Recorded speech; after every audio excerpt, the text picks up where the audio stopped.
Okay, good afternoon, good evening. Welcome to the pits of hell. I'm joking.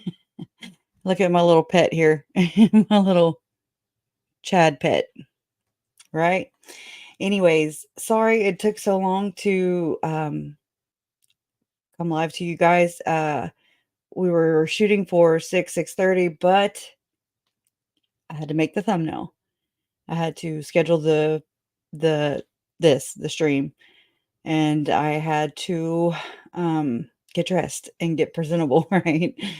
So, what we're gonna do, and so me and Donna were talking backstage before we went live, and she also emailed me the oh my goodness, girl problems, right?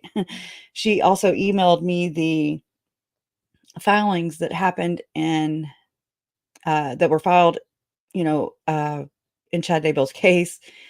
Let's go over those. Should we go over the footage of Chad Daybell and Emma Daybell? I have not seen it yet, so it's a live reaction. Yeah, right. I'll try to keep my face still, but I doubt I'll be able to do that. Hey Stacy, hey Paisley, hey DJ, hey Detective's daughter. Glad you're here.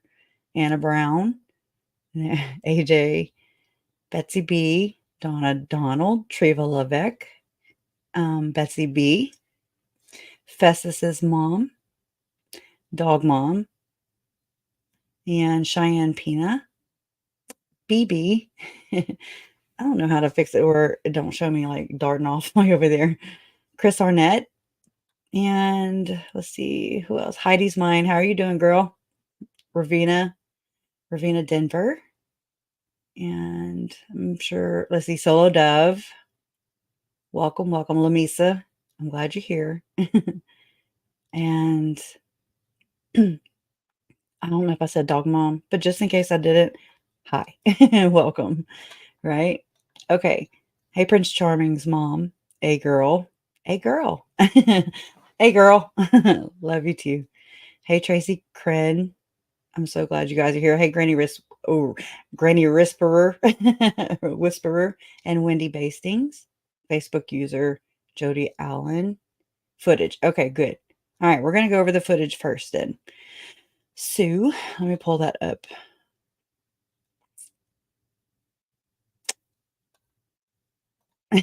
I think allegedly, right? Mm-hmm. It's all alleged. All right, I'll make that bigger here in just a moment. Chad's gonna cover me, and I'm okay with that. Okay, so let me get to playing that, and let's get this party started, right? Play this, Detective Wheeler. You see on screen a video let's put in front of the jury. Yes, Can you just explain and confirm what that is? that's my patrol vehicle with Chad Daybell sitting in the back section where we have our detainees. And to confirm also, is this the day of June 9th, 2020? Yes, So this is all relative to the search that you've been testifying about already? yes. Thank you. You understand why that? Yeah. So you just stay here with them? Okay.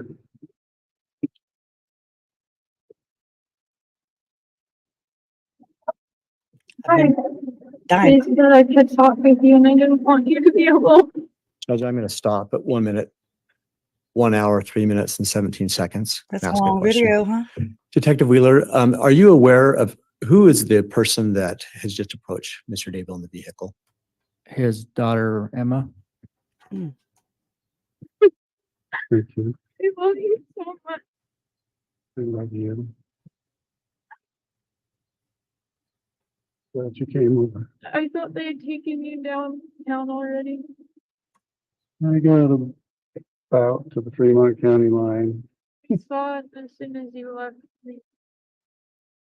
Again, stopping at 1 hour, 3 minutes and 38 seconds. Detective Wheeler, can you just explain to the jury the positioning of your patrol vehicle relative to the Daybell property and vantage points that could be seen from where Mr. Daybell is Vantage. sitting as he sits now? So we're parked on the south side of the residence. Mhm. I believe the road is 200 north. So we're just south of the residence. and facing west. And so if he were to look right outside of that open door, he would be looking at his house. And from his sitting position, would he have a vantage point to see the pond area on his property or the fire pit area on his property? From that position, he would just have to look over to his right shoulder and out that door, kind of towards the back of the vehicle. What would he be able to see if he did that? He'd be able to see the fire pit area for sure. And to be clear, whose remains were found in the fire pit? That was Tylee. Okay, hold on. But right there, so that's the vantage point from the police car, right? So or is he talking what? Or is he talking about I don't know what vantage point they're talking about. It's different if Chad parked there, but if they're talking about before that, I don't know if any of you know. I can rewind it, I guess. He would just have to look Property. looking at his house. And I'm gonna go back. I'm sorry. where Mr. Daybell is sitting as he sits now. So we're parked on the south side of the residence. I believe the road is 200 north. So we're just south of the residence and facing west. And so if he were to look right outside of that open door, he would be looking at his house. Okay. So, I mean, to me, it's kind of irrelevant. I'm sorry, but I mean, it's just if it's where the police cruiser was parked that Chad was in, he obviously didn't drive it. I mean, now what was happening before all that? Like when Ray Hermosillo was talking about how Chad Daybell was on the phone and he was looking over his right shoulder because he had placed himself on his daughter's property in her driveway, catty corner to the Daybell residence. You could see, according to Detective Hermosillo, you could see but Chad would have positioned himself there. So to me, it's different in that sense because it's not like he parked there from what I'm hearing right now. So I really don't know. I haven't heard any of this. I was snoozing. And from his sitting position, would he have a vantage point to see the pond area on his property or the fire pit area on his property? Thank you. From that position, he would just have to look over to his right shoulder and out that door, kind of towards the back of the vehicle. What would he be able to see if he did that? He'd be able to see the fire pit area for sure. And to be clear, whose remains were found in the fire pit? That was Tylee. Okay. I'm going to go ahead and play this continuously for a while. Yeah, I see y'all's comments. Okay, so yeah, just going into this, I don't know what's coming up, so when you put it into the context of everything. Okay. All right. So it is relevant, but I'm just saying, like, if he positioned himself as to this vantage point, then it'd be different if he positioned himself there so he'd look. But the fact that, from what I'm reading in the comments, the fact that he is looking over his shoulder during this conversation with his daughter while he's in the back of the police cruiser, it's also problematic. And to me, it's just like a parent guilt. I'm very biased when it comes to Tylee and JJ. They were innocent children, and just the things, they didn't just fall apart, die, and bury themselves on Chad Daybell's property. And they were just innocent, and part of the plan, obviously, part of the conspiracy, So I don't care whose side. I'm on their side, I'm on the victim side because they had no say so whatsoever. I don't give a shit who Chad Daybell chose to hang around with, hoe around with, cheat on his spouse with, I don't care who Lori chose to cheat on her spouse with. They're both complicit. They're both guilty, in my opinion. It's a conspiracy case. Of course, with the first degree counts of murder, I don't know how he's going to wiggle out of that. It's just interesting to watch a demon in a corner, okay? Backed into a corner, and this is what they do. And it's pretty mind-blowing, you know?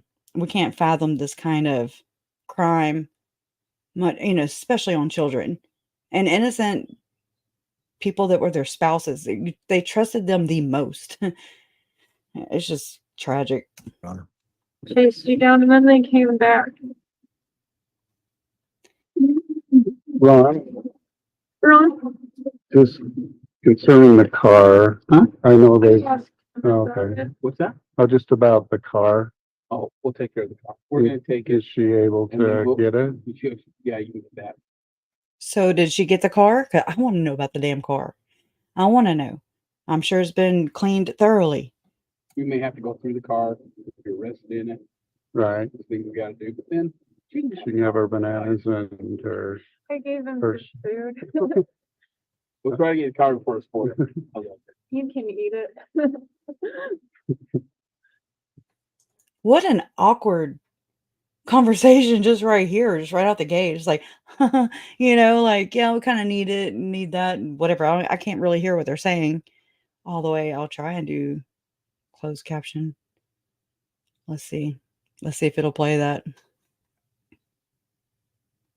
Just awkward. Like, so Eric, or Ron, so like my wallet, will that be able for her to pick up, or could I turn that over to her right now? Is that in the car, is that here? It's right here. That's it's up to you. I don't see, can I look through it? Just make Sure. They're going to get marked. Lisa. No, Oh, so dark. oh. Is there anything that you're gonna need in that? Well, she'll be running my finances, I suppose. interesting, right? So all the book sales that the now infamous Mormon ward clerk, right? He was serving a calling for the church at the time of all these murders. And I just find that to be extra interesting because not only was he a member of the Church of Jesus Christ of Latter-day Saints, but he was serving a calling, which is a higher calling. You pretty much don't get paid for it, but you are kind of sought out, and what do they call that? You receive a calling, and that's from your superiors. That's from people higher up than you are. And then not only is that, but it also puts him in the position to be within the same office, church office setting as the bishop. That's where it positions Chad Daybell. That's a vantage point. And I mean, let's see how they say this, for a church who bases everything around the gift of discernment that bishops and men and patriarchs they're supposed to have a gift of discernment, right? They're supposed to be able to have insight into seeing who's good and who's bad. I know it goes all into this rating belief, not belief, this rating system that was used to murder my family and Tammy and possibly Joe. It definitely rated him after for sure because he was on that list and he was sealed away. Interesting because the apple doesn't fall far from the tree in that sense because, I mean, again, it's just, are you a good member or are you a bad member?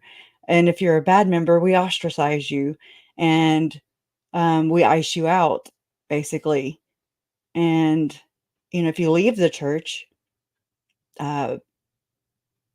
practicing Latter-day Saints, active Latter-day Saints will, although they say this doesn't occur, it does occur.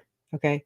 You can say it all day, but it's your actions to which I'm basing my judgment on. That's what I'm trying to filter out. And whenever you do leave the church, they often say things like, why can't you just leave the church alone? Just like with me, people are like, oh, so you're trying to bring down the whole church. No, I'm just trying to figure out who all had knowledge, who and what factored into this belief system. That's not just Chad's. It is not just Chad's. As they would like you to believe, as they would like us to believe. And I mean, if I buy into that narrative, then it suits the church because they can just blame it on the bad actions of Chad Daybell, Lori Vallow, Alex Cox, who Alex Cox had been excommunicated years ago. However, he felt comfortable enough to not only in this case, I mean, but the one that started down in Arizona with my uncle, there's FBI footage of Zalema and Alex Cox meeting in church parking lots. There's a pattern there, just like there's a pattern of Lori Daybell attacking or having somebody attack her husband's or murder. There's Joe Ryan that was doing a kid exchange for Tylee, and Alex Cox attacked him with a taser gun, right? Okay, so there's that instance. Then you have Charles picking JJ up for kid exchange on the day, July 11th, 2019, when my uncle was murdered, ambushed. Okay, so, okay. Then you have Melanie Boudreaux Pulowski, who just had a kid exchange with Brandon Boudreaux. I'm just saying, it's a pattern. It's a history, history repeats itself, right? And that's only because we either don't know about these things, we learn about them later, and we're not able to put them together because of the dynamics of everything, before this case went public. We didn't know all these things. I didn't know all these things. I didn't know all the things about Joe. I didn't know who Joe Ryan was. I just, anyways, it's not that I didn't care. I just was unaware of his existence. But all these things don't factor in until the case is public and, such in this where everybody had Facebook groups and things like that. And so there were different family members from different um, um, people involved in this case and or affected by it. And so that's when you start to put everything together. So with that is a luxury. It's not just common, here you go. Not everybody just knows about all this stuff. So it's just interesting. And just like with the church being able to, also a luxury, distance themselves from Chad, from Lori, from Alex, and other people in the past, the LeBaron clan, um, the Lafferty brothers, name a case, Brian David Mitchell, name a case, where they're able to just say, no, they're not practicing our beliefs. And I mean, I understand that this doesn't blanket the entire religion. However, it definitely is frustrating because I've heard things, read things from the beginning of Tylee and JJ being missing to now, denying, members just denying that we don't teach the 144,000. We don't teach about the Church of the Firstborn, and we don't teach multiple probations and past lives. But then you learn along the way that is not true.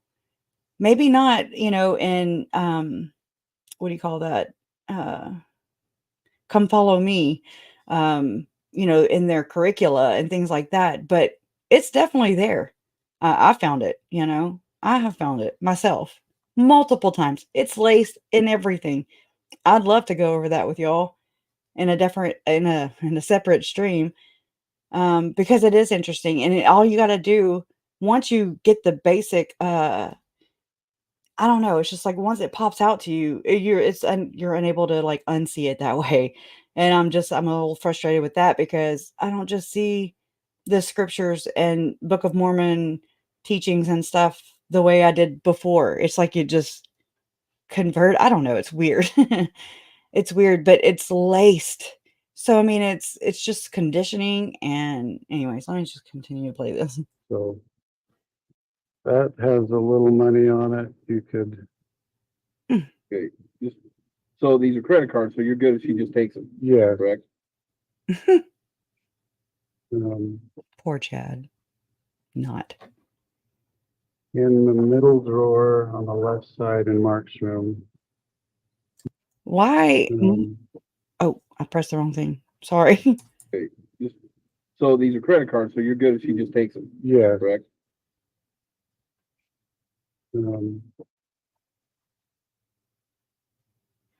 In the middle drawer on the left side in Mark's room, there's about $9,000 in two white envelopes. Why? What? I mean, Mark was on a freaking mission and oh my god, shit. Can't think of the name. Starts with an A. Oh my god, Africa. Africa. Why is there 9,000 cash? And his son who's not even there, why is that in his freaking drawer? Why does he know about it? And then anyways, I know that from previous testimony that Chad Daybell, while he was being arrested and everything, was transferring money into I thought 3 different children's accounts of $8,000 a piece, which is $24,000 total. Then you add this $9,000 in there, that's $31,000, right? Am I doing that right? 24, 25, 6, 7, 8, 9, 31. My bad. 32. That's what, $33,000? Interesting number, 33, huh? If I'm right, I'm probably wrong because I hate math. I'm not good at math. I got to use my fingers, right? So why is this hush money? Is this like, here you go, shh? Or is this just so the police can or is there like multiple motives here? What's the motives here? Oh wow. Oh man. Okay. This is nuts. Yeah, this is I didn't know about Mark at all. Okay. So And then why is he telling Emma? I mean, because Mark, well, I mean, Mark, I don't know when Mark came back from his mission. I know that he wasn't able to come back in time to even attend his mother's funeral, right? It was so rushed, allegedly by Chad Daybell here. So, get that. why is he giving Mark money who's not there? Is he there? Was Mark aware? Yeah, so we'll talk more about car payments and stuff, but you have that We'd like to hear it. password. Where's all that audio from the jailhouse, right? We'll talk more about car payments and stuff, but you have that password. You had all that damn money and you didn't even buy the cars outright. Cheap ass. Just I saying. do. I believe the Hawaiian, That's this one. First Hawaiian Bank, if you use that same password for this account, it's Chad Daybell. Well, that's not very Um, smart. Chad Daybell is your password? I mean, I'm just saying. Not the brightest bulb here, right? Look what else you thinking.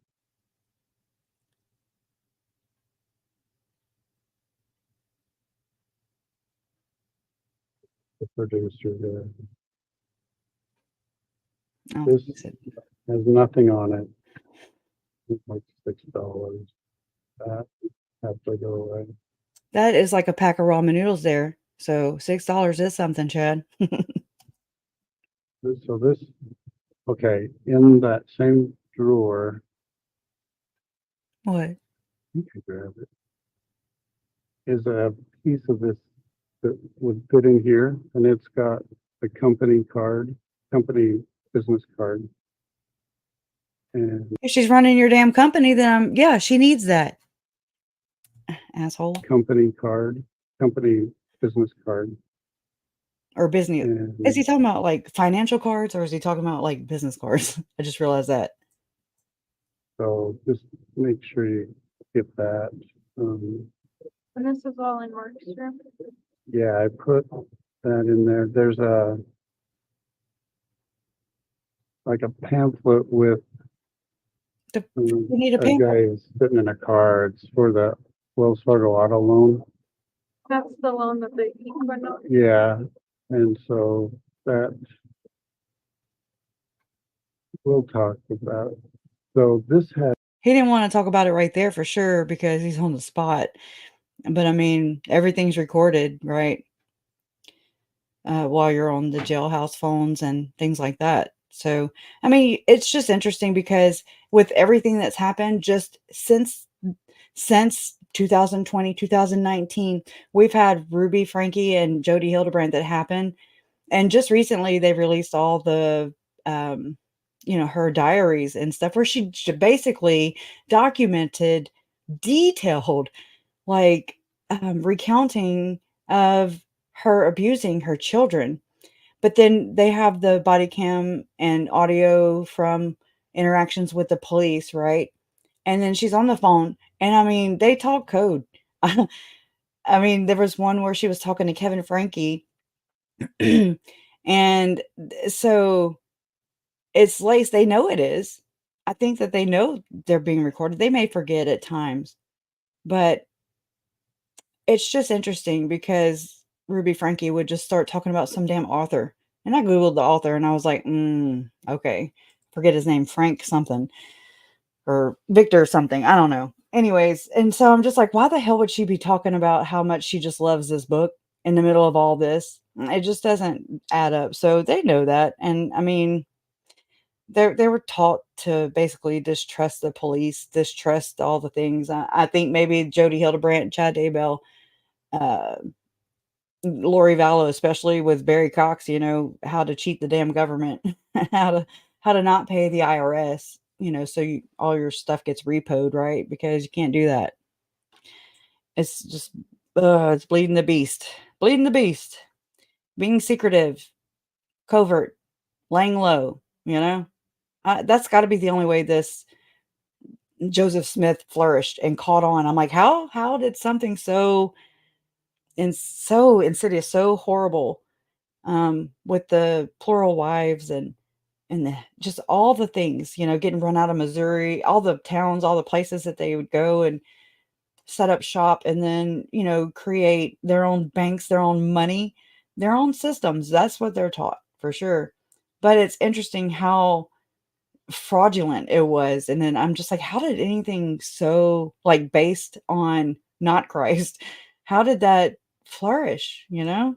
And then kind of come to find out, at least from my perspective and through my research, that it's sometimes it looks like a good old boy club, you know, membership has its privileges, according to Gordon Bowen and his American Express commercial. And it's true. Sometimes we see how membership has its privileges. As if you go to Telmate, this is the card that's used. Okay, Yeah, because I'm going to And talk. so all you really do, you could probably just sign in as chad.daybell or start your own. I have an account that I've been talking with Lori on. Okay. What? What? And so all you really do, you could probably just sign in as chad.daybell or start your own. I have an account that I've been talking with Lori on. Okay. Why the fuck is she talking to Lori? Sorry for the cuss word. Oh my God, but why is she talking to Lori? I'm trying to place this in my mind here in the timeline. This is June 9th, 2020, the day Chad Daybell got arrested because Tylee and JJ's remains were found on his property. I don't care if it's freaking farm acres, acreage, if it's got raspberries, blueberries, strawberries, and all of the above. It had 2 dead children. I don't care if it was a pet cemetery, if it was a pasture. I don't care if John Pryor owns it. At the end of the day, at the bottom line is that 2 innocent children's remains were found on this dude's property. Where I'm from in Louisiana, possession is 9/10 of the law. So, I mean, it's on your property. It's on your property. And you didn't get duped, asshole. Why But is she you talking to could Lori? use this To card, add money. yeah, and to her if needed. Okay, To your new stepmommy, dearest, who baked you cookies, who took you to Knott's Berry Farm. You didn't ask where her children were. You just believed everything. You can put 2 and 2 together here, Emma. You're half your dad's. I have to keep telling him. I have to keep telling myself that she's half Tammy's. His children are half his, and they're half their mother. But I mean, it seems like Chad's half just really, really, really shows its ugly self, and the way that he has brainwashed his children into believing, and it goes all into the whole Mormonism thing where patriarch knows best, right?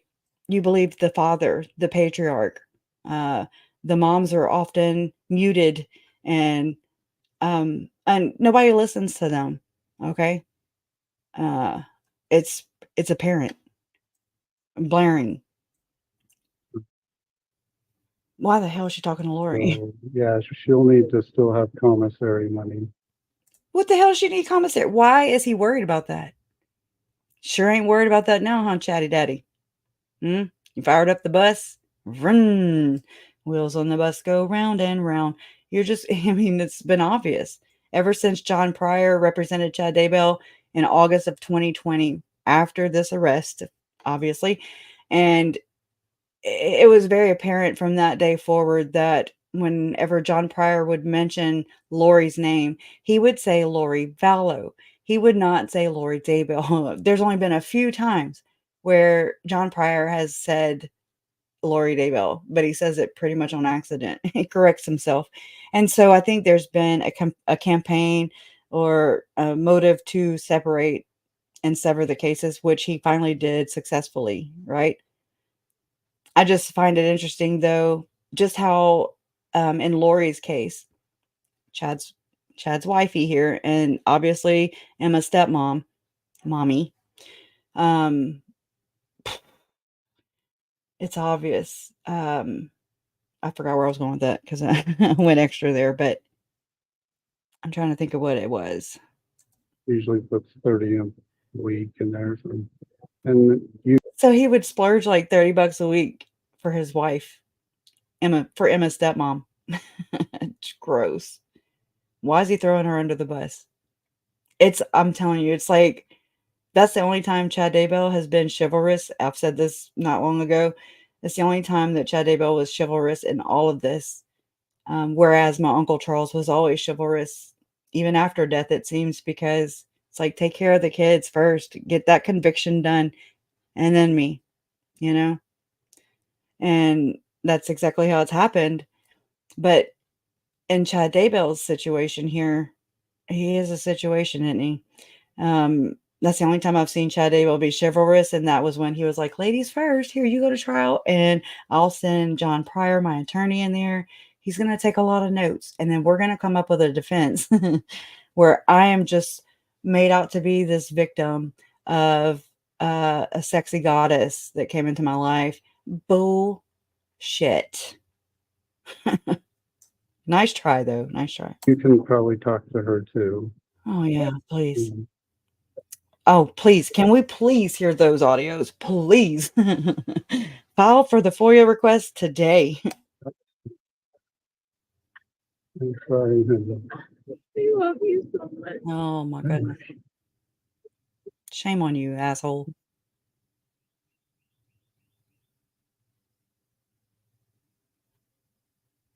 cooperate with them as much as you feel. Well, we see how that happened. Cooperate with them as much as you feel. The police. Cooperate with them as much as you feel, Emma. We see how that panned out because police even contacted Emma Daybell. According to Emma Daybell, it's like Chad according to Chad, right? Left undone. But Emma was like, basically, we can see our mother's autopsy that obviously they opted out on until her remains were dug up. And I wouldn't tell anybody either if I was trying to protect the integrity of the investigation. Just saying, it's kind of police work 101. You don't tell people that you're investigating, that you're freaking, exhuming one of the suspicious deaths remains, Why would you do that anyways? And then all he does is conflate it by, saying that it's just a big conspiracy and they're after him. They're just doing this just to make his life and Lori's life miserable. That's what he's basically saying whenever he butts in to Melanie Gibbs' secret recording to exonerate herself, right? Whenever it was a secret recording between Melanie Gibbs, she was calling Lori Daybell and Chad Daybell when they were in Hawaii. We heard it in his preliminary hearing. Everybody's heard it, right? If not, go listen to it because it's very telling.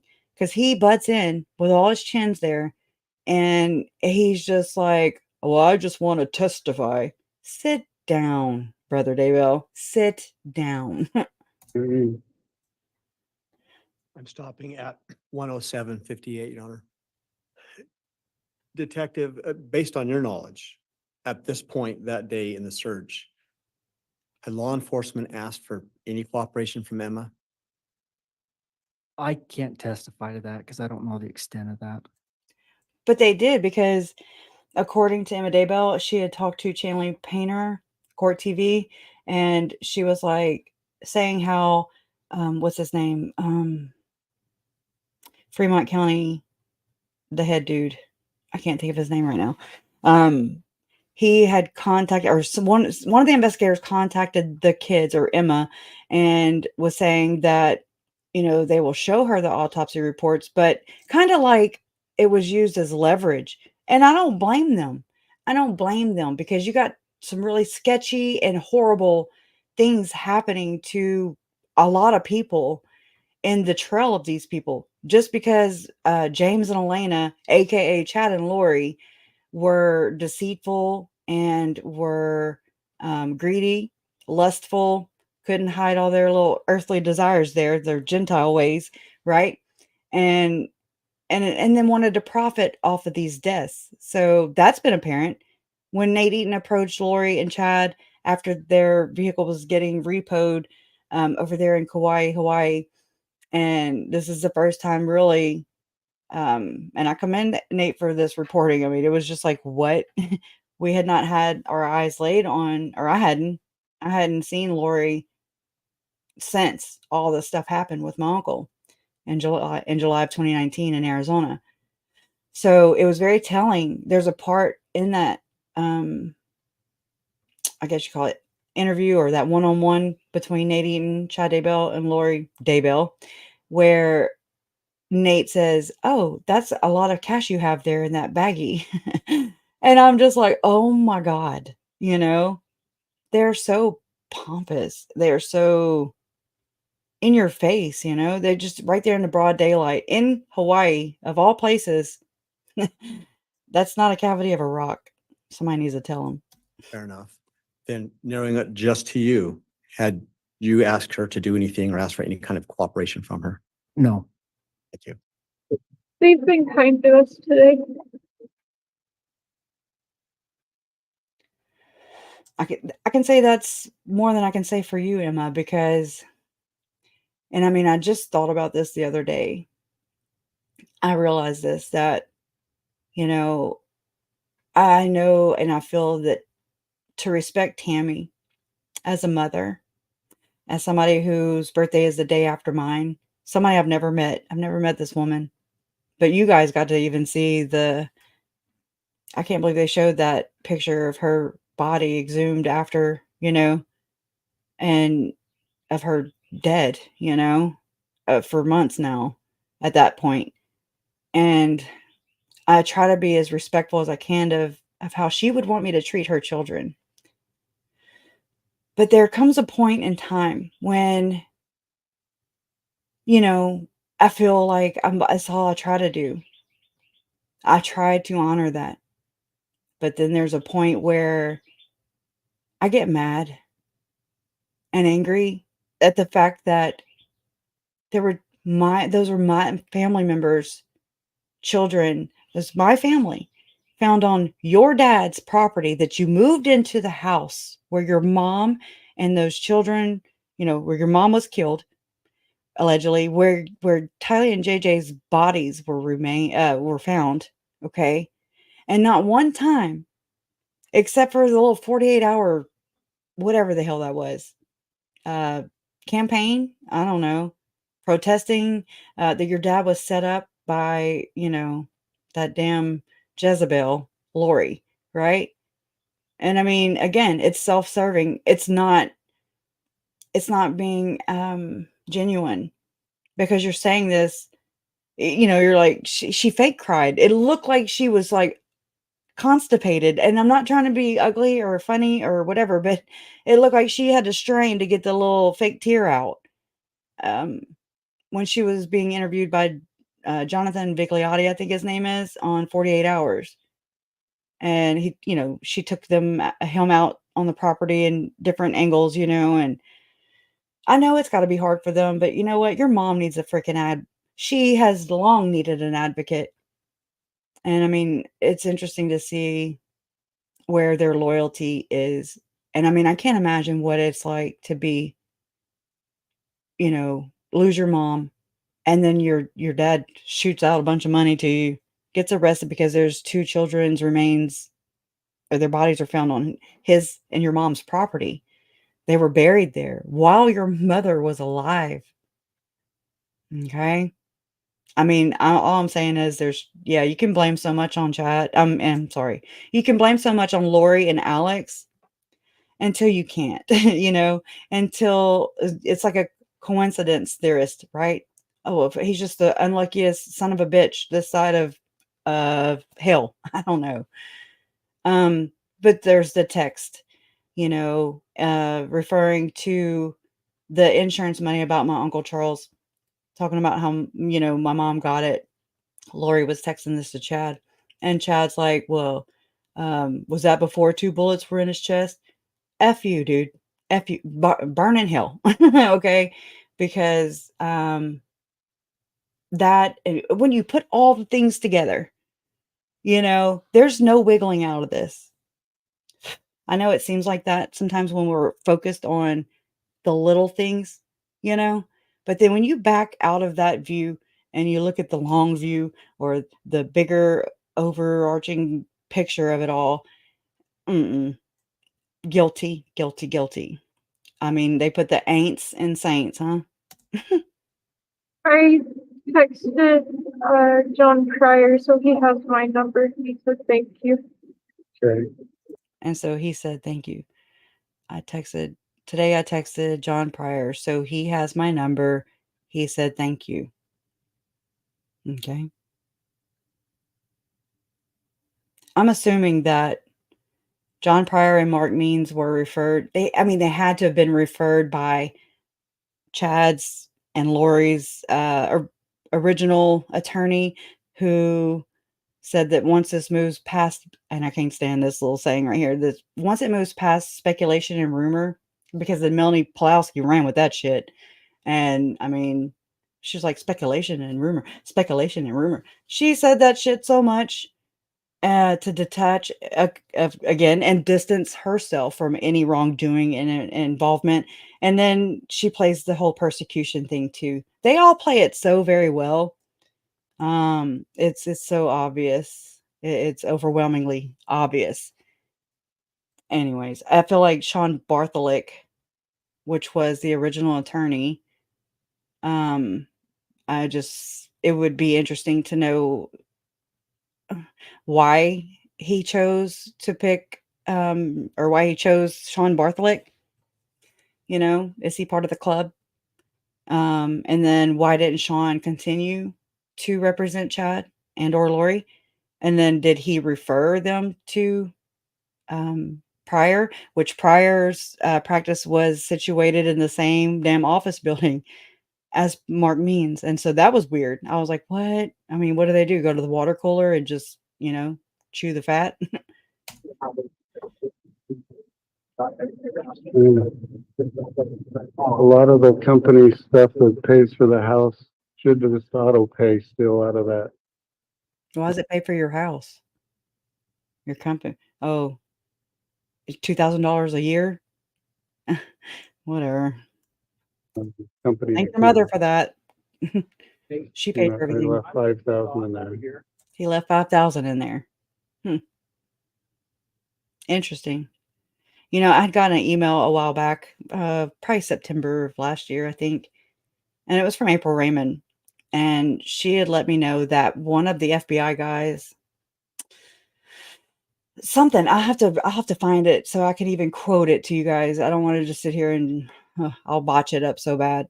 And I don't want to give it out as fact because it's not fact.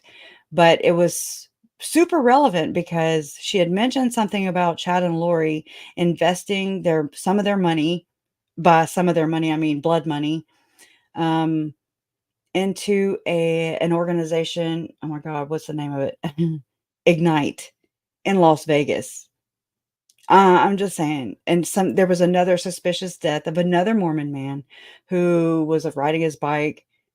I forget even where it was. So mm, I'm gonna have to talk about this more. I'm gonna have to find out more about it because it's just I don't know. It's all sketch. It's all corrupt.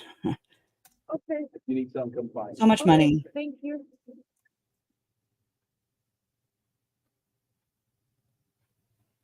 Is she holding a baby? Is that a baby? I can barely see.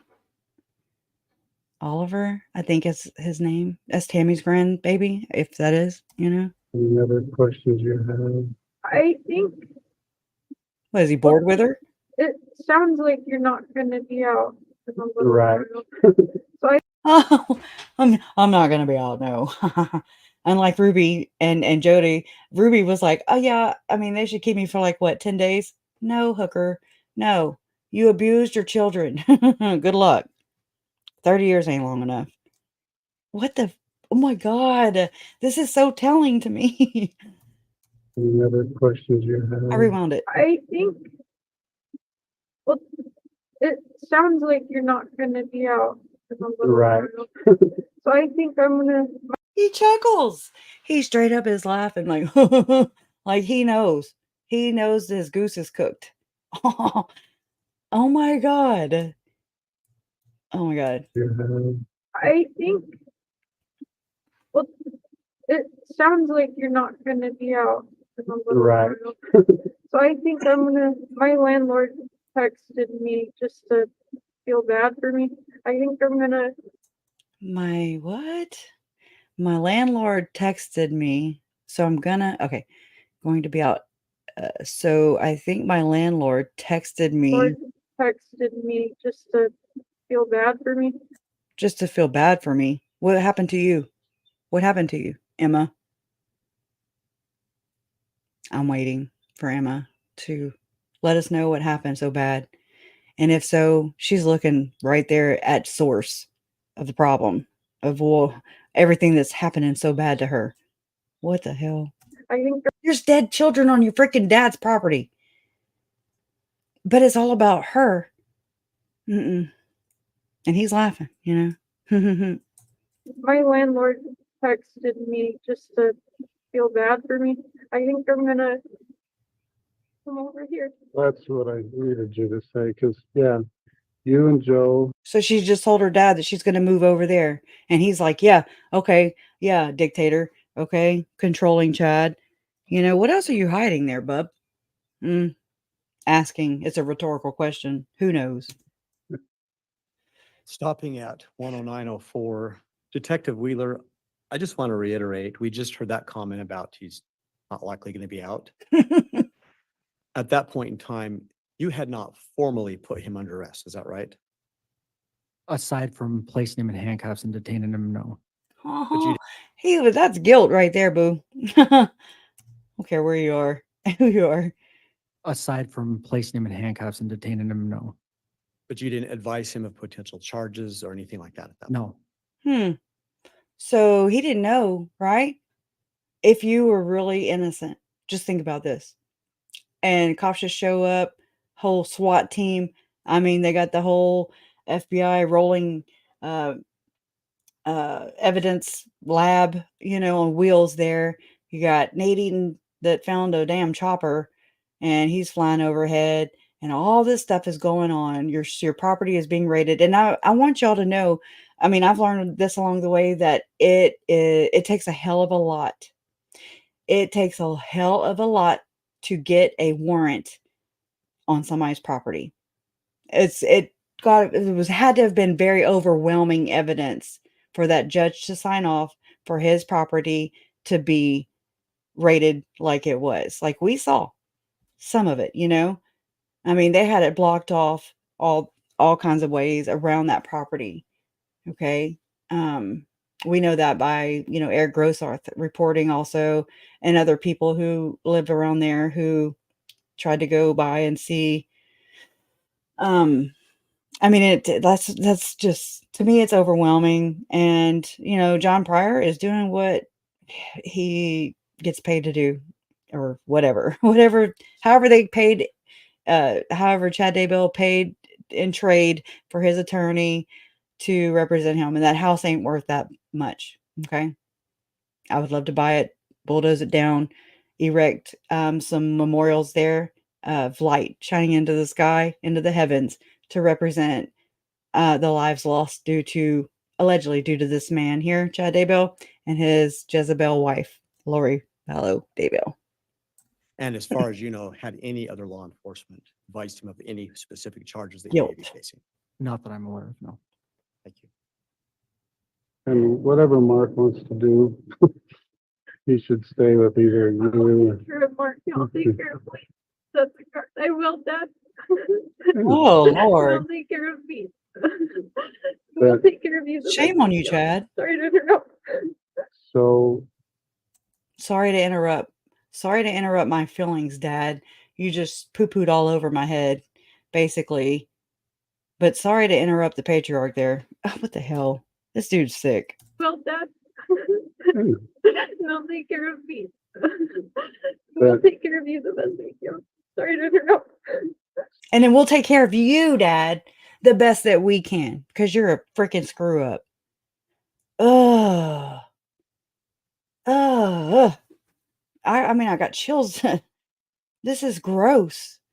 so And he's okay with it. keep paying the mortgage. He doesn't say, "Hey, honey, I'm so sorry. Can I please hug my daughter?" He's sitting there flopping his hand around. He doesn't look handcuffed here. He might be. He could hug his daughter. He could ask the police officer Ron Ball, if he could hug his damn daughter. But he just dismisses her feelings totally. And knowing that he's not getting out of jail anytime soon. You know, laugh, laugh. So What the hell? keep paying the mortgage Back to finances. out of the company. So there was a mortgage on the house? I mean, so there you go. Oh my God. The house isn't worth all that much. He's dishing out money. Why didn't he dish that to retain his attorney? Pay for his defense even more with his wife's blood money. I mean, this is the same person who turned down having an autopsy done for his wife, whether it was decision made by him and his children, or if it was just like, hey, we shouldn't have one. And then, you're basically telling your kids without really telling them how it's going to be handled, right? So of course they're going to turn down because they want to just appease their dad. Obviously, that seems to be what's going on here. And from what we know, and then turn around, this guy is okay even with the things that he's texted to Lori during Tammy's memorial services, her funerals, okay, where Chad Daybell spoke at. Todd Gilbert even mentioned how it was unusual for Chad Daybell to get up and even speak at his own wife's service. That's not usual. And it's not, because you're grieving. You are so overcome with grief and heartache and pain and just crying, right? Chills big time, because that's usually how that goes down. But not here. Not here. All the while he's texting his, concubine over there who went to Hawaii so she could have a damn alibi. He's texting her saying, I'm sad, but not for the reasons people think.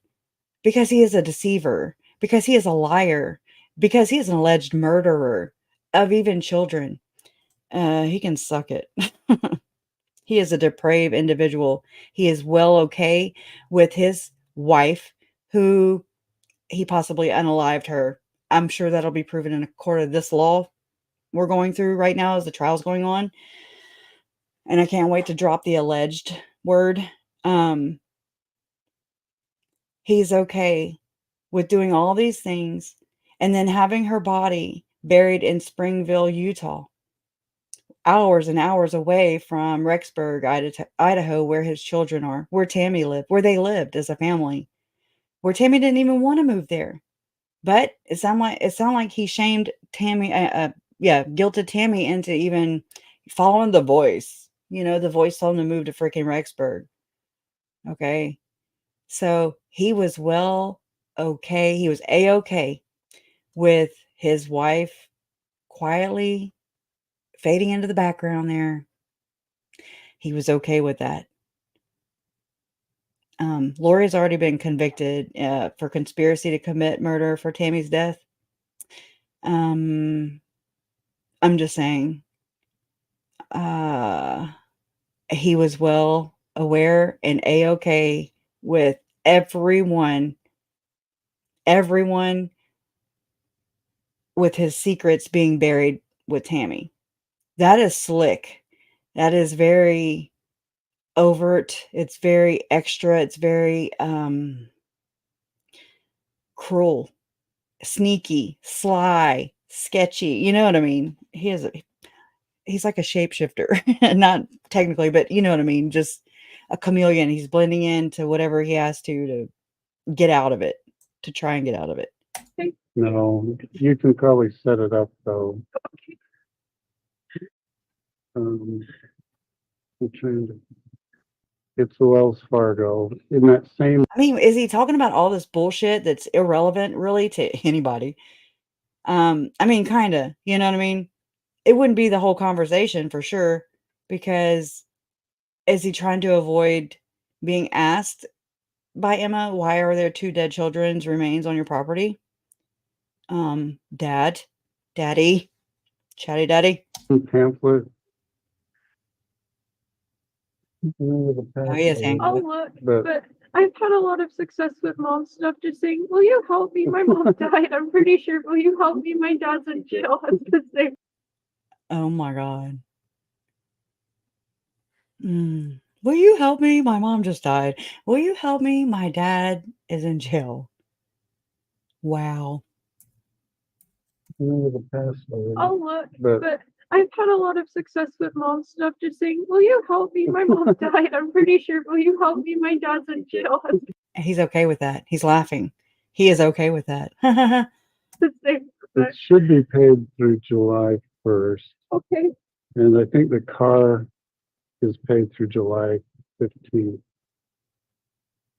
Okay, so you you paid your shouldn't have bills. any All right, bills with to Tammy's worry money. about.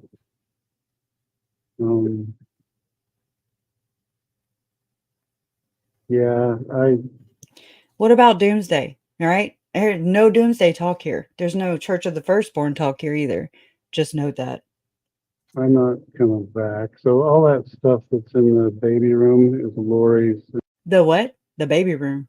Oh, her baby. Okay, I was like, what? That stuff that's in the baby room. Maybe Tammy had a baby room for her grandbabies? And he just said it's Lori's?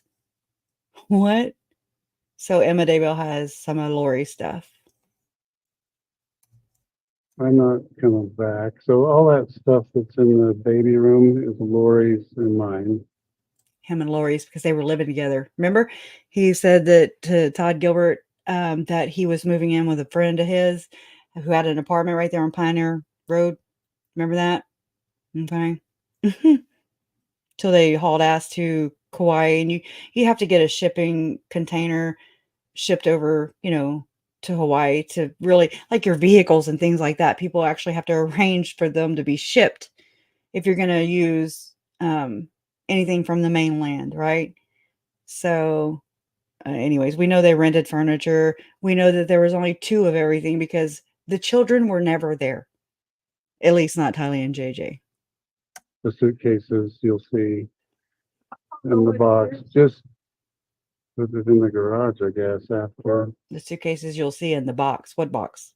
Why are suitcases in a box? Whatever. Store it. See what happens. You guys can,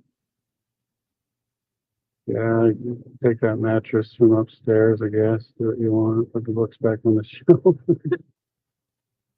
Take that mattress from upstairs, put the books back on the shelf, do whatever you want. Oh my God. I mean, so they got a new mattress. What? So Lori got arrested in Hawaii. and Chad came back alone. Remember that? And that Lily diet plan didn't last very long, did it? Anyways, so did he buy a new mattress, the one that Tammy died on?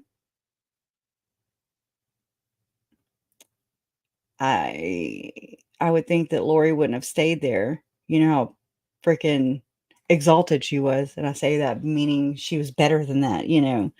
I could not see Lori laying on a mattress that he shared, their marital bed, if you will, like Rob Wood said, with Tammy. I guess that's their special friend, but not that special, if you know what I mean. Lori's not the type to share either. So, I mean, but he's telling her what she can do with his and their stepmommy's things. Who can live with them? Come back over here. Who can live with you? Here's some money. Spend it this way. Uh, anyways, very selfish. We're gonna make it through. I'm glad we could talk. I'm glad they let you come over. I started crying and Lieutenant Ball went, do you want to talk to him? And like, Hannah, he said, he's just over there. Like, oh, that changes things. So you probably saw us out there. Yeah, well, Oh, why are you hiding your face there, Chad? Are you a little jealous? I mean, guilty, you know? A little shamed? A little self-shame there? Overridden with guilt. Changes things. So you probably saw us out there. yeah, well. So, Mm. What you got, Chen? boy, And- things will slow down for you guys and get left alone. I doubt it. You know why? Because you can't be doing sketchy shit. Even for your dad. Start speaking up for your mom. Start speaking up for your mother. Your mother deserves better than what has been dealt, what we have seen. Do her proud. Do her memory proud. Do what's right by your mother. But yeah, if they'll let you move out of there, you just get over here. Because they're owned by the same landlord. The Prices, okay? The Prices. Same people that the Price family, you know, that let us whenever John Pryor went and tore down the memorial fence that was on Chad Daybell's property. Well, the Prices next door, who own this whole block of land, right? That's where Chad and Tammy bought their house from, and that is who was renting Emma and Joseph Murray their house, catty corner to Chad and Tammy's. So You get guard. Well, I It still feels better. would be moving soon. That's what the spirit was telling me, but I didn't know. we would be moving soon. That's what the spirit was telling me. But I didn't know how. I felt like I needed to learn more, Mm. and now I get it. What the hell? That's that Mormon stuff right there. That spirit stuff. The voice told me. So yeah, this is essentially your house, and It's like he's reading his last rites in a sense, you know. He's just like, okay, well, I know I'm not coming back because I know I'm guilty, and not just of cheating, not just of the loin fire, not just of the storm, you know, that he told Lori to grab a hold to. we'll talk to John Pryor about the financial arrangement, but you should be fine for a while. I mean, they do work, right? I think long enough to get on our feet. I have a lot in that account with the other attorney, so With Mark Means, the other attorney. That's the other attorney, or Sean Bartholick. Who? What money you have in that account? that will take care of me for a while. And maybe Yes, we just you. do a refinance on the house Or signing it over to your attorney. or a home equity loan. Does it? Yo, it's very equitable. Let me tell you. What? He is freaking demented. I don't think it's gonna break us. I think that might be an option there. I might need to authorize putting you on the On mortgage. the account with you? And just probably leave Joe off it. Yeah, Why? Do you have insurance policy on Joe Murray, Emma? That dude creeps me out even more too. Joe Murray. I understand the things and just what they've been told and how they were raised and stuff. And the small town and the Mormonism, blah, blah, blah. But when I went out there, me and Jen and Michelle went out there. This was whenever Lori was deemed competent, right? And I went out to the fence with them, and Joe Murray came outside and was holding up his iPhone or whatever, his phone, acting like he was recording. Here, he might have been. I don't know. I was flipping him off. I was like, what? Jen was nervous. She was like, oh my God, do we leave? I was like, screw that dude. He can kiss my ass for real. I mean, there was nobody doing nothing or saying nothing, and we were far away from him, could barely, he was this big, literally. Like, I couldn't even hardly make his face out. And I mean, he walked outside and just started filming. I don't know if he knew it was, I doubt he knew it was me. You know what I mean? Whatever. Just get over yourself. Yeah, keep me on it with you. And Do you have accounts like that when you're in jail? I don't know. I guess this is the part you get to that there's someone else's accounts. Really. Well, technically Spring Creek Book Company's office, so you can, Screw Spring Creek Book Company's office, dude. we'll manage it. I mean, you that's something that you took a chance on. Okay? You lost. That way. We find a lot. Oh, is that what he's doing? But they said he was facing that door they said that was facing the property's that way, right? Why is he looking that way? What's that way? So you can, we'll manage it that way. We find a lot.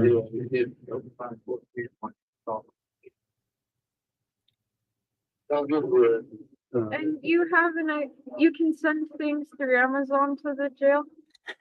My son Zach did on accident one time when my brother was in jail, and my mom got a notification because I mean he was little, my little boy, and the devices were just coming out and everything, and he somehow sent an Optimus Prime to jail.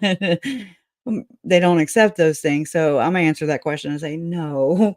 But I mean, there's some books and stuff that you can buy for people who are in jail, but not an Optimus Prime Transformers toy, yellow, right? So no, they turned it away, and that's how mom found out. Anyways, I think that's cute. So like I couldn't send you a package, but Amazon, if I ordered it through there, it could get to you. Yeah. Maybe I'll only do that as you ask for stuff. I'll only do that as you ask. Yeah. I'll only do that as you ask for stuff. Lori would know the Amazon account. I'll talk to her. Yeah, Oh, because I have like 200. she definitely knows that Amazon account. I'll tell you, she ordered your damn malachite rings, and I'm sure in evidence, she ordered your married on this planet. When they married in Kauai after murdering everybody allegedly.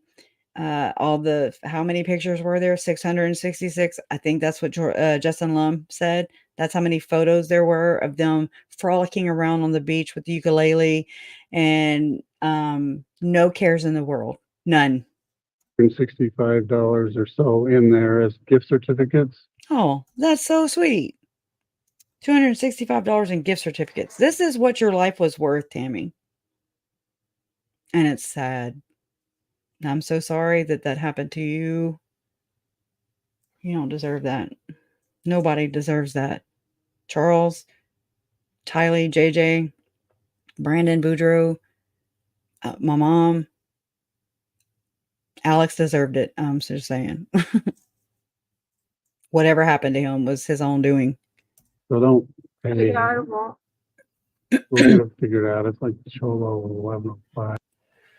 It's like Cholo. Chad and Lori. Cholo. Oh, hell. We're about to start making some merch. Cholo. Hashtag. We're anti-Cholo. James and for 1105. That's the date they got married. 11/5. So there you go. Cholo 1105. 666 wedding photos. Right. Elena. Talk Oh hell. about I just heard Elena. James and for loves Elena. Talk Jay loves Elena. James.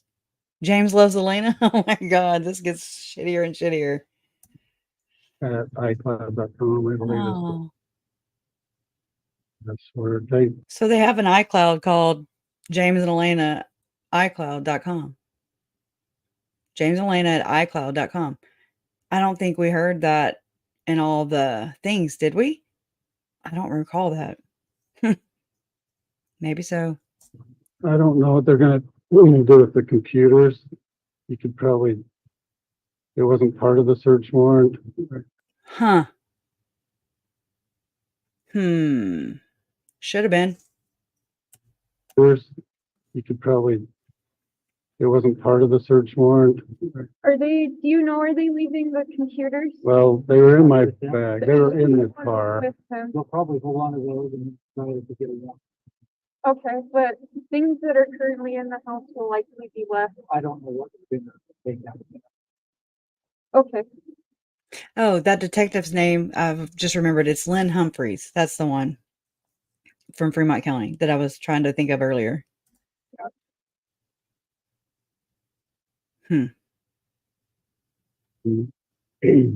When we clear from here, whatever's in there. it'll be left, okay. When they clear it. I talked to them and told them the bedrooms and do not mess it up. And they, He told him how to raid his house. Oh my God. Oh my God. He's so righteous, ain't he? Oh, what a didn't dick. seem like they were gonna luminol at all. Luminol at all. Didn't seem like they were going to luminol at all. Oh my God. Please, God. Let there be luminol and all. I talked to them and told them the bedrooms and do not mess it up. And they didn't seem like they were gonna luminol at all. Okay, But yeah, I get What you know guards. about and- luminol? And what's this? What? This has to do with children. And Tammy. But today, the day he's arrested there, June 9th, 2020, he's talking about freaking, ha ha ha. It's not like they're going to mess it up and luminol it all. They tell on themselves, right? We've learned that. Beth moved, and you guys come over here. It'll work out. And clean with some bleach, girl. All in the Lord's name. Oh, don't you be using the Lord's name, dude. Because you've been practicing the dark arts there, bub. It's proof is in the pudding, in the evidence. thank you so much. Oh God. We'll talk. Use, You use always- that That's cellmate. fucking funny, dude. I don't know if I'm Madison or Fremont. I think they're deciding that right Well, we all still try to figure that out. But you're Fremont County, dude. now. But That's what it sounded like. Detective Ball wouldn't, or Lieutenant Ball wouldn't say because he didn't know.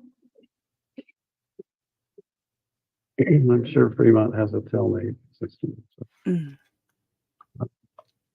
Well, at Fremont, when I went in to get fingerprinted to teach, I was like in there, like in the jail. I was like in my like teacher clothes, this little recent grad. So I don't know what they do. Just so innocent, right? Just this little innocent, I mean, recent grad, Oh my God, it's so freaky. Why is she not asking about Tylee and JJ? Or the whatever, the human remains found on her dad's property. Why is she not asking about what the hell what?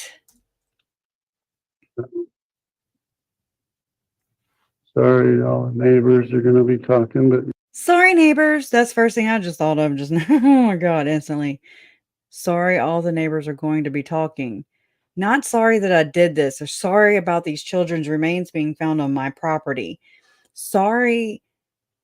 None of that is said. Sorry about how this looks on me. Sorry about this image I try to project and put out there, just like patriarchal church. It's all about image. It's never anything deeper than that. You peel it back a layer and you're like, oh my God, you're horrified. You They all just, are. Sorry, neighbors. We're okay, Dad. well, I- We're okay.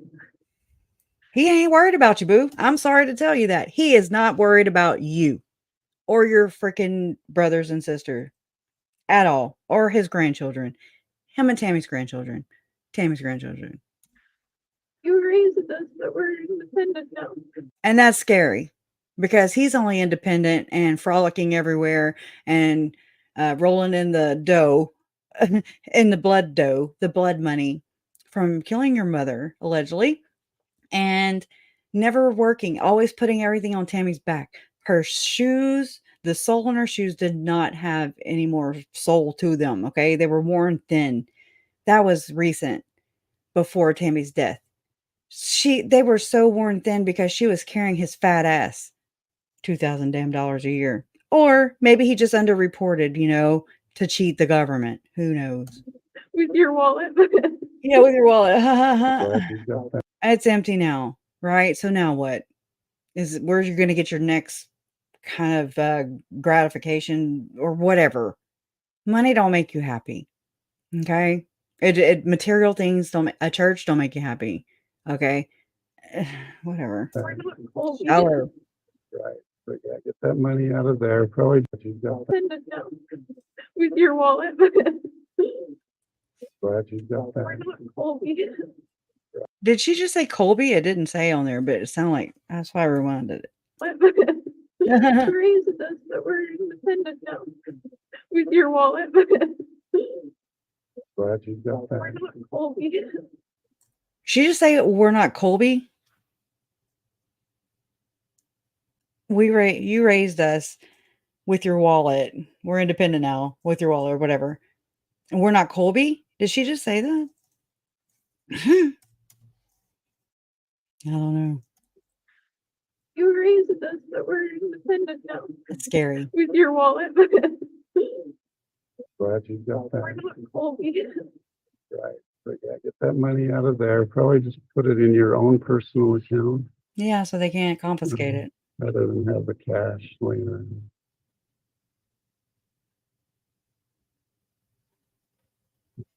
Do you need some? I think they've been okay. Talking with her. Who's been okay? I think they've been okay. I'm talking with her. Who? I think they've been Lori? okay. Talking with her. I might not tell Joe about it either. Oh, shocker. Joe, you know about it now, huh? Oh, Lord. Oh my God. I've got to process this stuff too, y'all. Like whenever we end this, I'm going to go back and go back over it. That's kind of what I do.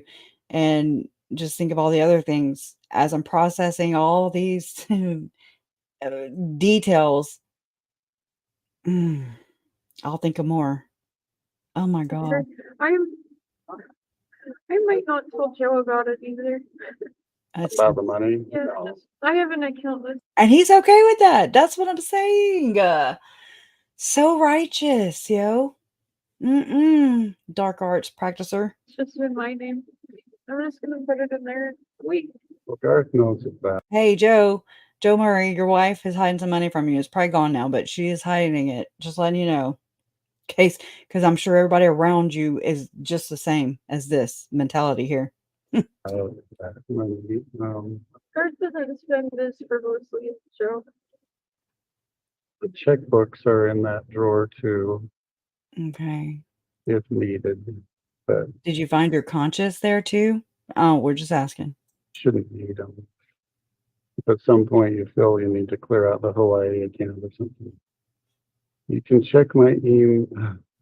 Now, whenever I remember a point in time, whenever the FBI had released or whatever, I guess in the FOIA docs, I don't really remember exactly where that came from, but it was like an account amount in a Hawaii bank, and it was like $185,000, or yeah, something like that.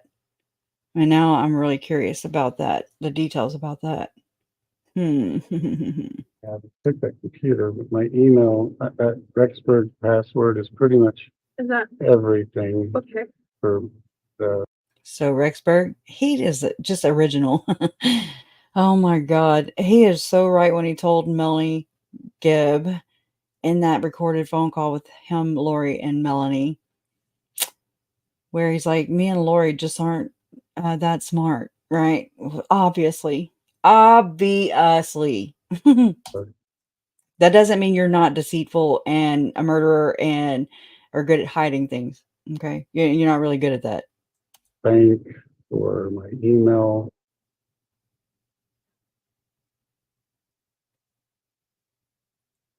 Where does sound go? Cholo 1105, but I think I switched to all of those. Cholo 1105. Yeah, I talked to Lori just for like 2 minutes. It was longer than that. It was like, hey, babe. Sound like the damn crypt keeper. Oh, they're searching the property. It's like he's just trying to talk through his teeth or cover his mouth, like the mafia would do. Say they couldn't read their lips. So she's aware they were searching. Was she surprised? She seemed bothered. Was she surprised? Is what we want to know. Was she surprised? So she's aware they were searching. Was she surprised? She seemed bothered or disturbed. No, she was fishing for information, and you were only providing just bare minimum, kind of, in a uh, non, what kind of way? A non-telling kind of way, an evasive way, communication. That was apparent, and she ain't surprised. Mm-mm. She was just seeing if they were seizing stuff again. If not, she knew that told her if they weren't seizing stuff again, that they were finding the children's bodies. I do believe that's what that sounds like to me. And the fact that he was like, she sounds disturbed. He knows he's being recorded. Was she surprised? She seemed bothered or disturbed. I mean, yeah, but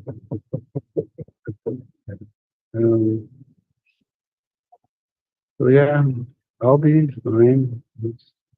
You won't be fine. I don't know what they told you because I asked Lieutenant Ball, where did you find the human remains? 'Cause that's what they told me, is that they found human remains. And I said, well, there are several dogs that have been buried there. And he said, respectfully, Emma, I can tell the difference of human remains. And I asked, where was it? And he said, over by the pond under that tree. That it was in the ground and had boards over it. Mm. Wow. Okay. But that didn't. Jason and I have walked all over there. Yeah. That And your dad's okay with that, though. He knew that. He knew that. Okay. And this is a guy that's okay with all his murderous secrets going to the grave with his wife, who was no longer serving him his purpose for the second segment of Chad Daybell's life. He knew there were going to be 2 parts. Okay. That's kind of how he says it. And that Tammy was going to die before she turned 50. Just so turns out that his revelation came true. However, it doesn't count whenever you are premeditating murder and to snuff your wife out before she turned 50. It turns out she was 49 years young and she was exercising, clogging classes. She was getting ready and getting fit for an upcoming running marathon. Okay. Mm-mm. And I can see in your face that surprised you, because they asked, do you want to know what he's charged for? And then they went, well, actually, we don't have it. They said, we don't want to tell you something Why didn't she want to know what they were charged for? Wouldn't you want to know? wrong. Well, actually, we don't have it. They said, we don't want to tell you something wrong. I don't know if they're going to charge me for that. I think. Then they went, well, actually, we don't have it. They said, we don't want to tell you something wrong. Oh, wait. Please do I that. think I got this out of context. Hold I could see in your face that surprised you. Or did it? Or is it reminds me of the phone call to 911 and the 48-hour interview. I do have it recorded. Yeah, if anybody wants the link, just let me know. I mean, but it's on, you can find it. But and it's all in one, just in case. I'll put it on my Patreon. And again, you can find it everywhere. Just like I have Sins of Our Mother, I have all of them recorded and share it. I share that in Patreon. But where Garth was saying something about Chad was, they were on the phone reporting Tammy's death or whatever, and Chad was like, no, and he's pointing at pictures on the wall and stuff because he's fake. And the fact that he says frozen, and then Lori says frozen with allegedly with Melanie Gibb, right? Where her and Chad both tell Melanie Gibb to lie, and she's like, okay, and I'll do that for you. And then it appears, I'm sorry, I keep going into more and more things, but there's more and more cover up, more and more layers of deception. And not just by Chad and Lori, but by Melanie too. Just recently, Justin Lum had come out with a documentary that he wanted to do about the Lori Vallow case. And it's good. It's called No Remorse. And in that documentary, I mean, it was just released like last week. There's a part where he's interviewing Rich Robertson, who was the private eye that was hired by Brandon Boudreaux to find Melanie and Alex. Hence, that's why he was not looking for children, right? Anyways, that's a whole nother freaking story. But there's something that Rich Robertson mentions that he had never mentioned before in his interviews. And he says that he did go to Melanie Gibbs' home before the police did, and he questioned Melanie Gibb about Lori, Chad, I don't know. I have to go back and look. And she lied to him too. So not only did Melanie Gibb lie to police, but she lied to Rich Robertson, a private investigator hired by Brandon. And then apparently we find out through Chad's preliminary hearing, okay? She's on the stand. John Pryor is doing the redirect or cross, whatever you want to call it. And he questions her about having an autistic son, too. JJ was autistic. He was on the, what is it? Autistic spectrum. Okay, so ASD. And she's really defensive in her answer because he's like, so when the cops question your son, who's also autistic, right? And he lied and said that he had spent time with JJ during that questionable time. And she was like, my son. So apparently what it appears to me as is that Melanie Gibb not only lied to the police, she lied to the private investigator, then went before the police. Okay, so she's already practiced on this. And then she's training her child, convincing, influencing, telling, could be threatening, I don't know, her child to lie for her. Why would her son, who has no involvement in this, be dragged into that? Just saying. Because they asked, do you want to know what he's charged for? And then they went, well, actually, we don't. And then they went, well, actually, we don't. So do y'all want to know? Well, actually, we don't want to tell you. Okay, so, all right. They said, we don't want to tell you something wrong. And they didn't want to tell her something wrong. Okay, I get that. But then she still answered, well, no, she didn't. She didn't say we don't. Okay.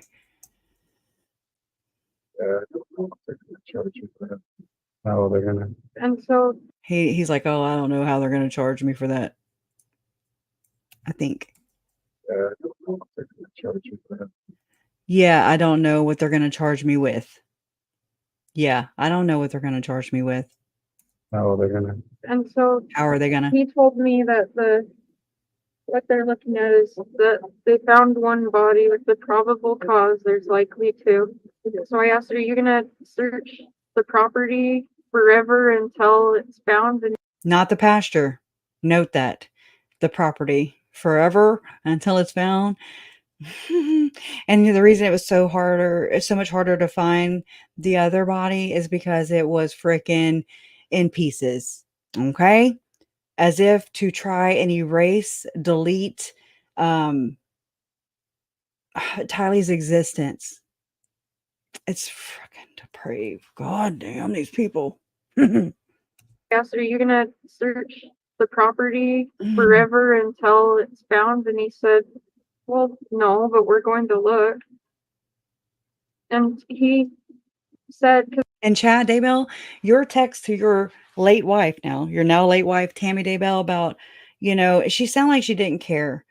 She sounded like she was just barely having to, doing whatever she could to just answer him. But she seemed like she was mad. That's what I get from the text and exchanges, from the little information we know between Chad and Tammy during that time. And, the whole raccoon text and everything, which places him on the property the day, on September 9th, 2019, which would have been, Tammy would have been at work. And the gravedigger here, the sexton, the cemetery sexton there, who even wrote a book on it, on being a cemetery sexton. It's pretty gross. It's pretty egregious itself, because he laughs at people's grief. He thinks it's funny. He thinks it's funny to, play jokes on them, or have mothers who are reading to their dead children or dead child's grave about changing the nighttime lighting and stuff, and just being real cruel. This is the same guy who smashed up to 120 bees before a voice told him to stop. He is a freaking menace to society here. And he's really good at trying to hide it. He thinks he's trying to hide it. It's super gross. What was I saying though?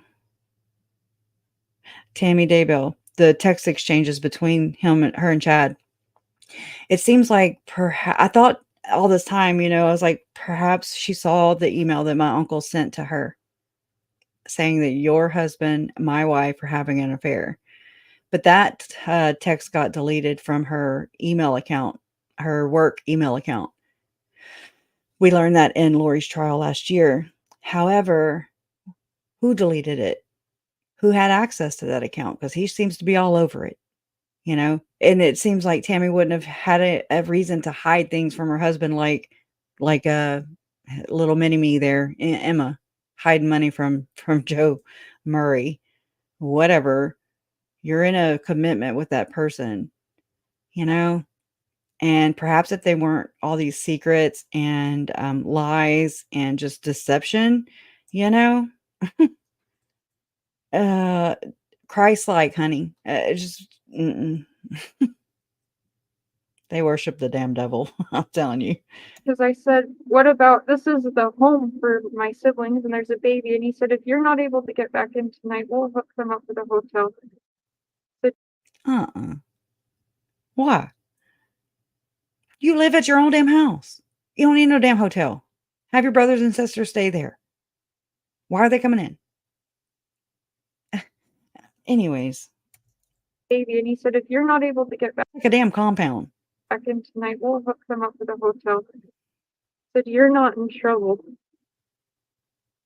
I think they'll let them back. I There's nothing in the house. They haven't, Wink, wink. Stopping at 1 hour, 19 minutes and 17 seconds. Detective Wheeler, at that point, to the best that you can recall, was any of the search focused inside of the house? Not that I can recall. Not like they're going to luminol it all. I wish they'd luminol the hell out of it. Even now, just go back and luminol the hell out of it. I don't even want to say what just came through my mind. So the focus, as based on your memory, was all outside of the house. Correct. focused on the house at all. Allegedly. Oh, maybe this is a hint, since he's stopping it and starting it. We've kind of been looking in it.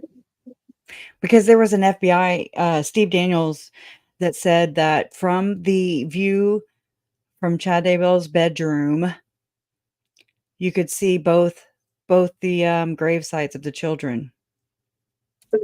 We know he's controlling, okay? I mean, just by listening to how he is micromanaging how his daughter and his children are supposed to live while he's in jail. Okay. Yard. Oh, let me back it up. Kind of been looking in it. In the yard. In the yard. Mhm. What about the damn barn? Yeah, I mean, Mark gets back, I wouldn't mind. Yeah, I think we're okay coming over. We just have to have law enforcement escort us onto the scene and I mean, so that is interesting to know that he initially went with Mark Means to represent him.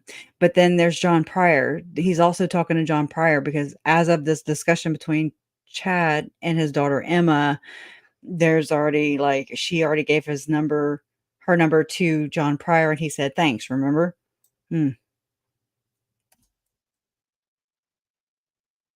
So why did Mark We'll continue? make it through. Make it through. What about Mark the impending, apocalypse that you're trying to usher in, Satanist? deals with trauma weird that he just acts vaguely unimpressed. So I called him and said, Dad got arrested, and he said, well, I guess I should come home. Yeah, Mark, you should. Yeah. It's not fucking funny. Yeah, you don't need to go. Don't go yet. I don't want to. Joe is home. He's home and he has Chase. Garth and Seth went in Garth's car to pick up Mark. So, Why all the corralling? I mean, what's the point? Just to be together? They're not traumatized by the children being found on the property. They're traumatized more, it seems, by Chad Daybell being arrested, their daddy. if you can get Another that, couple seconds. And, maybe the money that Chad deposited into his children's accounts, hush money, right? okay. Yeah, just let Mark use the Equinox or Micro. however you rearrange the cars. The fact that this dude gets to breathe is winning to me. Yeah, it's all a matter of timing. It seemed to come together. But I love you. Thank you very much. Thank you for letting me speak with him. That is so Just, be ashamed of your damn self, Chad Daybell. Chad Cholo. yes. Just when that cellmate, once I'm available to talk, we can talk. Just, yes. Just when that cellmate, once I'm available to talk, we can talk. So, thank you. Love you. Cringe. Stopping at 121:16. For the record, I'm going to advance to 121:39.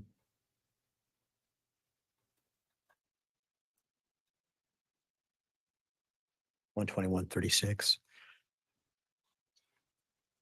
Detective Wheeler, I just invite you to watch carefully what Chad does, and I'm going to stop and let you explain any significance to that.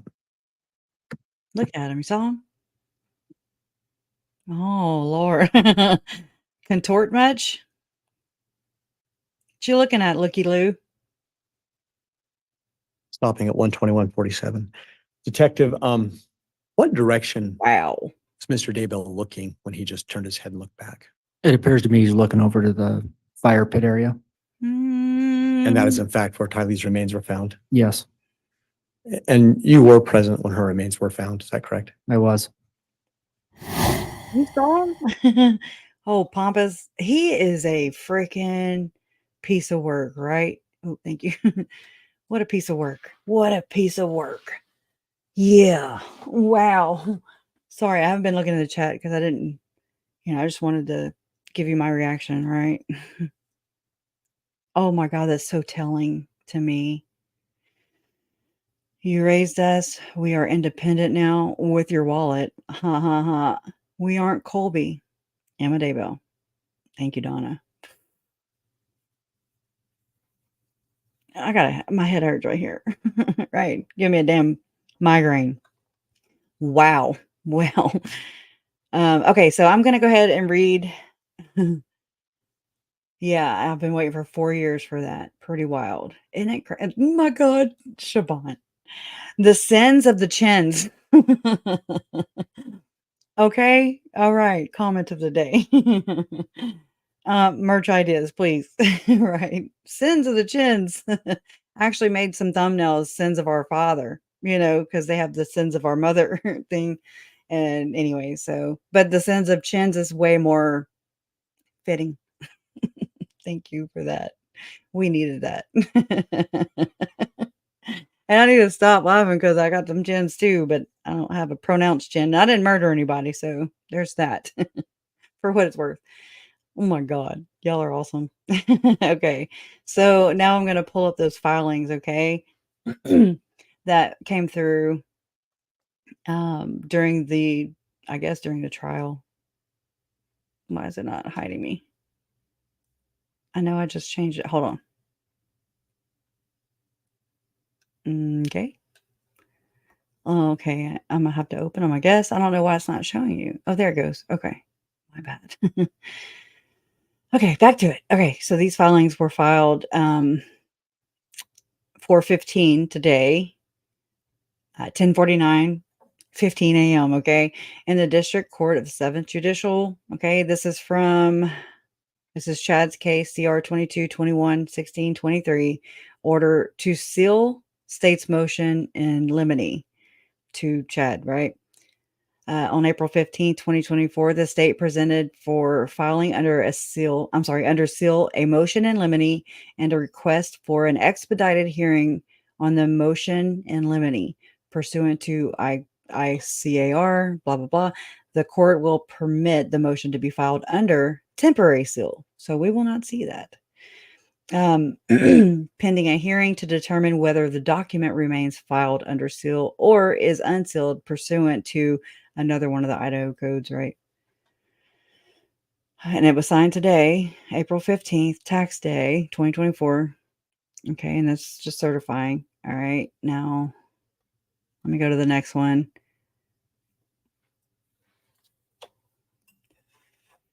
The next one says it was also filed today. Wait, let me go back to the other one. I want to see something. Okay, so this one just says State of Idaho, plaintiff, Chad Guy Daybell, defendant. But over here it says Lindsay Blake, prosecuting attorney, attorneys for the state. Okay, same. This is 2 minutes before this one, 10:47.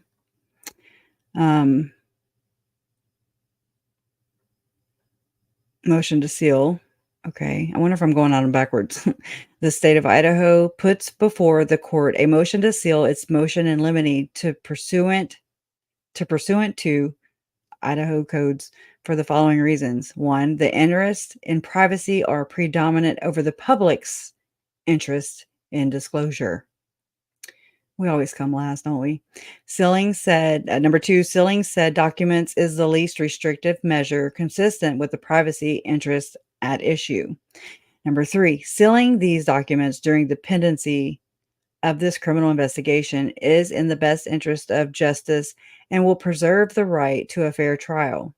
The state therefore respectfully requests that the said documents be sealed until there is further order from the court. Okay, next. So that was 10:47. This is 10:45. Yeah, I think I'm going backwards. This was 7:39. Okay. So this would be the first one. I'll go backwards one. Okay. And then all right. So this is in the District Court of the 7th Judicial. This just says State of Idaho versus Chad.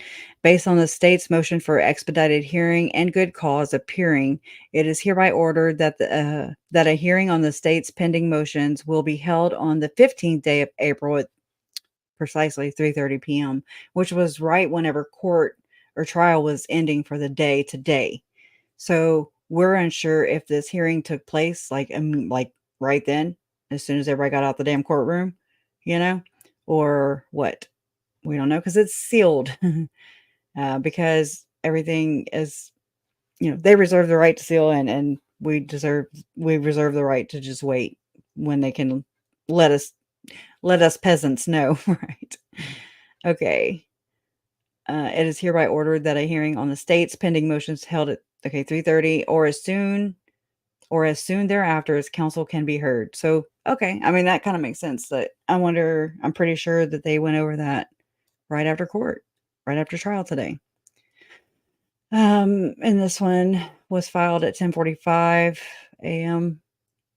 And it says Lindsay Blake, and it's a motion for expedited hearing.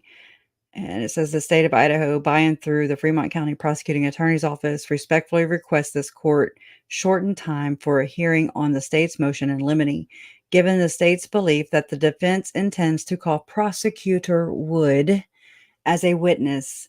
The attorney/advocate rule and the witness exclusion put in place by this court and the state's concern. The defendant may be attempting to set up a mistrial.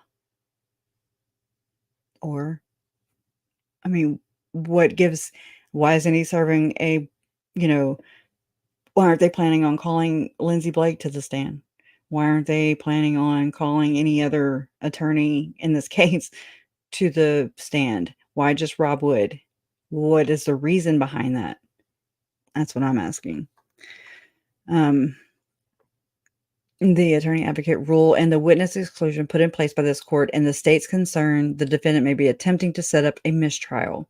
The state believes time is of the essence in hearing this motion. It's imminent. The reason for this request is that in preparation for testimony by Melanie Gibb, these communications came to the forefront, given the statements made by the defense couple with the cross-examination of Lieutenant Hermosillo. It appears the defense is still going to attempt to call Prosecutor Wood as a witness.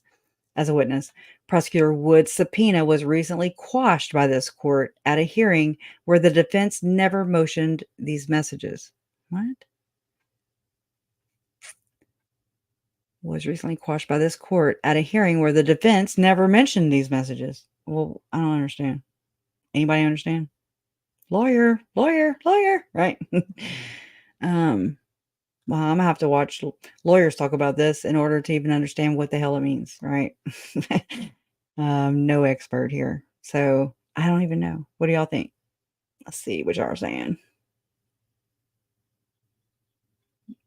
Just Me says, he's not even a passable liar. Poor Tammy deserved better. Yeah. A mistrial. What? I know. I mean, again, I want it to all come out. I don't, to what degree people implicated themselves and or didn't follow procedural rule. And especially in it's just all investigations are important. Okay. Can you imagine all the things that get quashed, quote unquote, quashed, are not heard or brought to the public forefront because of sealing, especially in Idaho. Okay. Idaho, just like in Mormonism, they like to seal everything. Okay. I mean, even the condemned victims in this case, the demons, right? Even they were sealed away. Alex Cox texts Lori, him and Lori are texting the day that JJ was murdered. Remember the eggs, the whole egg thing? And he's like, I'm waiting on Sharissa with a fresh sealing. And you're just like, what are you doing with that baby's body? Is what I want to know. Why are we sealing it? Why is Joe Ryan sealed away? I don't know about dolphins, but seals are all involved, right? Chad, I don't think they can charge me for that. And so they did charge him initially, now that you say that, about destruction of evidence. Remember those initial charges? They just get left behind. I don't know why. I know they have to hold them to some things, but come on now. Good comments though. Yeah, prior with a prior. PWAP. When you see that, when anybody in chat during the trial stream, that we're doing, that everybody's doing, but we have that here on this channel. I want to make record of it. And kind of go through that with you guys. Everybody in chat, it's just so helpful to me. It shows a lot of support, and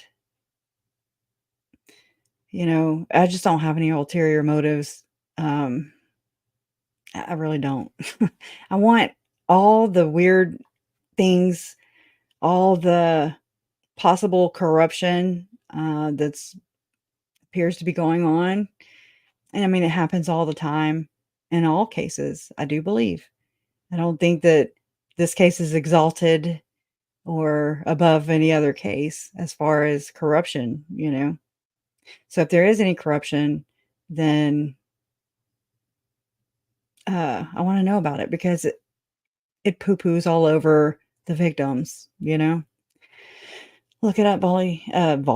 Vinnie Politan reported on it today, or was, because I have that clip I played for y'all earlier about them reporting on just how Rob Wood, who was a bishop, being special prosecutor. I'm not trying to shit on him. You know what I mean? Like, I want to like the guy. I do. I've trusted him. But, look over here. look over there. Don't look at me. Don't look what I'm doing. Look over there. Nothing to see here. Right. I don't know. I don't know. I don't think, of course, I've never been in a temple. But from what I've learned, Chad Daybell and his James and Elena story documents this, just like Ruby did, except he used different names. And he said that they were in the temple, kneeling across from one another in the ceiling, in the ceiling room, and the officiant, I think he said officiant, who was blessing their uniting, I really think that started this all. I'm not saying it made them do it. I'm not saying it's just but it really does have a lot to do with the church possibly practicing polygamy. Under the radar.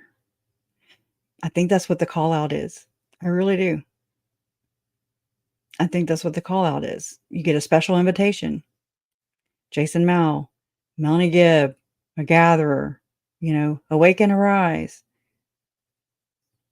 It's my gut feeling. I can't, I wish I could quash it like they quash these damn, all these things in court terms and stuff, but I cannot. And I can't just get rid of that, It's like, had the church not, okay, let's walk this back. Remember back before we learned that Chad and Lori were visiting the temples, that they actually documented this, and the FBI detective that was on the stand today, Nicole Heidemann, who is actually also she's being called for Lori's trial down in Arizona, okay, for Charles and Brandon. So that name, they requested her to be a witness there too. But the fact that she let us know all the temple visits, the relevant temple visits. Relevant is the key word there, because there's more. And they do document when people go in and out of the temples. And so again, if Lori Vallow at the time, if she was visiting temples in excess, one would think the church would be well aware. Then again, this might be the whole thing about like the prophet of the church, Nelson, Russell M. Nelson, and all kinds of general conference talks saying more time in the temple, the more blessed you are. Okay. Double speak, double meaning, double I don't understand. So is it excessive, or was she just being a good, obedient little member of the church? You know? And so if they are matching up, they're all about bloodlines. Okay. I don't freaking too much care, except for the fact that this, whatever voodoo, whatever witchy shit they're doing, and how, Lori requested that Chad Daybell, here, look at Charles's family, look at my family, and, rate us, rate them. Basically mark them, they're wheat and tares, right? Gonna go cleansing the earth, right? I mean, it all goes into this apocalyptic end time believing stuff. And although it's scripturally, I do believe that there are some who are charged with having to do so, perhaps to be in the secret ceremonies, secrets, whatever the hell Melanie Gibb was blabbing that day about secret societies and the Gadianton robbers, right? I believe that's a big telltale. Now it's becoming more and more apparent that it's more than Chad and Lori that were present at both these murders, in my opinion. Okay. But as far as a legal way to prosecute the case, they're not going to go into all these things because they're just trying to nail a conviction.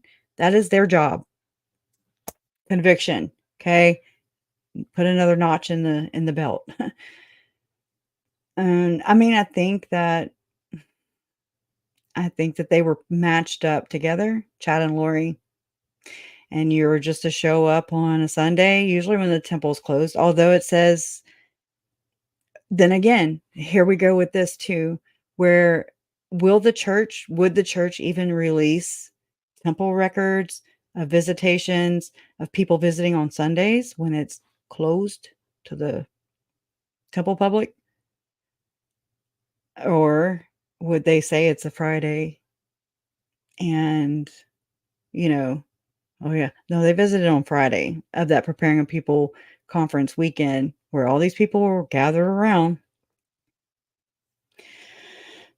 all looking the other direction, just like how we saw with Emma with her dad, and about Joe Murray, about, well, yeah, I'm just not going to tell him. Yeah, I think that's a good idea. So yeah, I'm just going to cheat on my husband. Lori saying this, and then David Warwick over here, he's cheating on his wife, or he's not divorced yet. Then there's Melanie Gibb over here who's whoring around too. They're all just obviously okay. I mean, it really does look like the whole swinger thing. Maybe they're not swinging. Maybe they're just getting matched up by their church leaders. All I can do is speculate.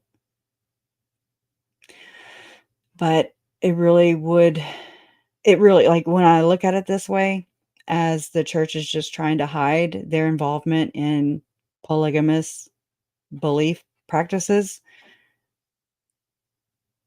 it makes perfect sense. As far as, like, why would the church do this, Okay. I understand they don't have a close tie with these people, or do they? Was M. Russell Ballard around? I mean, because Tim Ballard was ish. Spoke on the same circle and the same speaking engagements, as did these quote unquote experts that speak out about how Chad and Lori's beliefs were so different. They were so different than Orthodox, just regular church members. So different.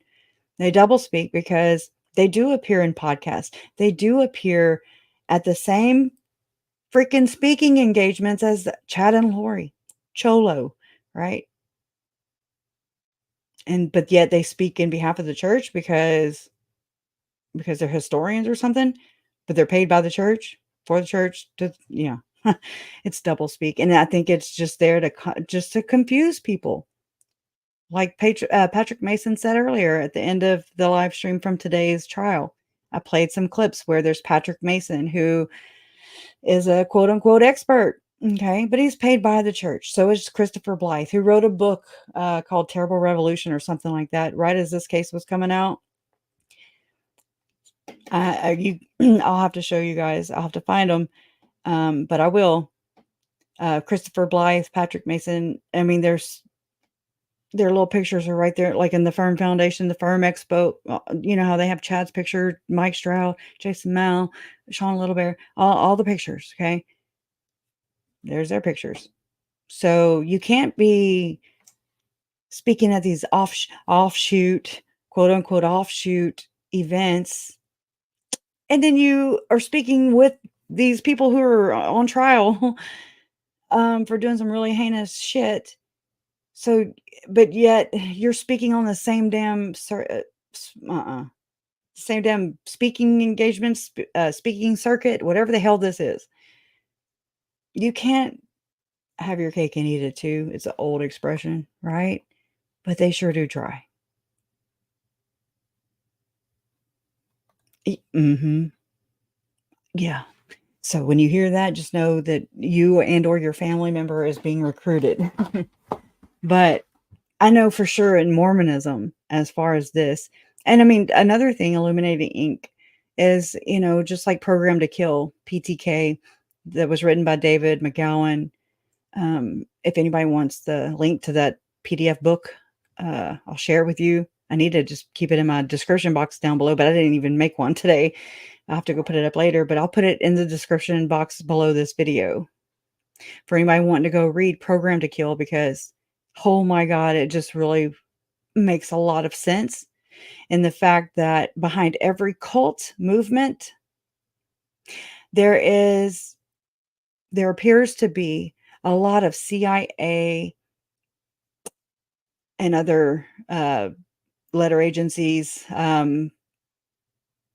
experimenting with things, maybe portaling, maybe remote viewing, probably, with the CIA and everything. And it's these cult, when like all these egregious things happen, these mass murders, why are they always involved? Why is there why are the letter community, the letter government agencies, why are they always behind all these things? And I mean, is it just to cover? Is it a cover so that we can't see that they're trading arms or that they are trafficking humans? What's really going on? Just saying. It's super sus. Yeah. Right? But like Patrick Mason said in that clip I played on the trial stream, it's our fault for not understanding the Mormon religion. It's our fault because we're taking what Lori and Chad did. It's our fault.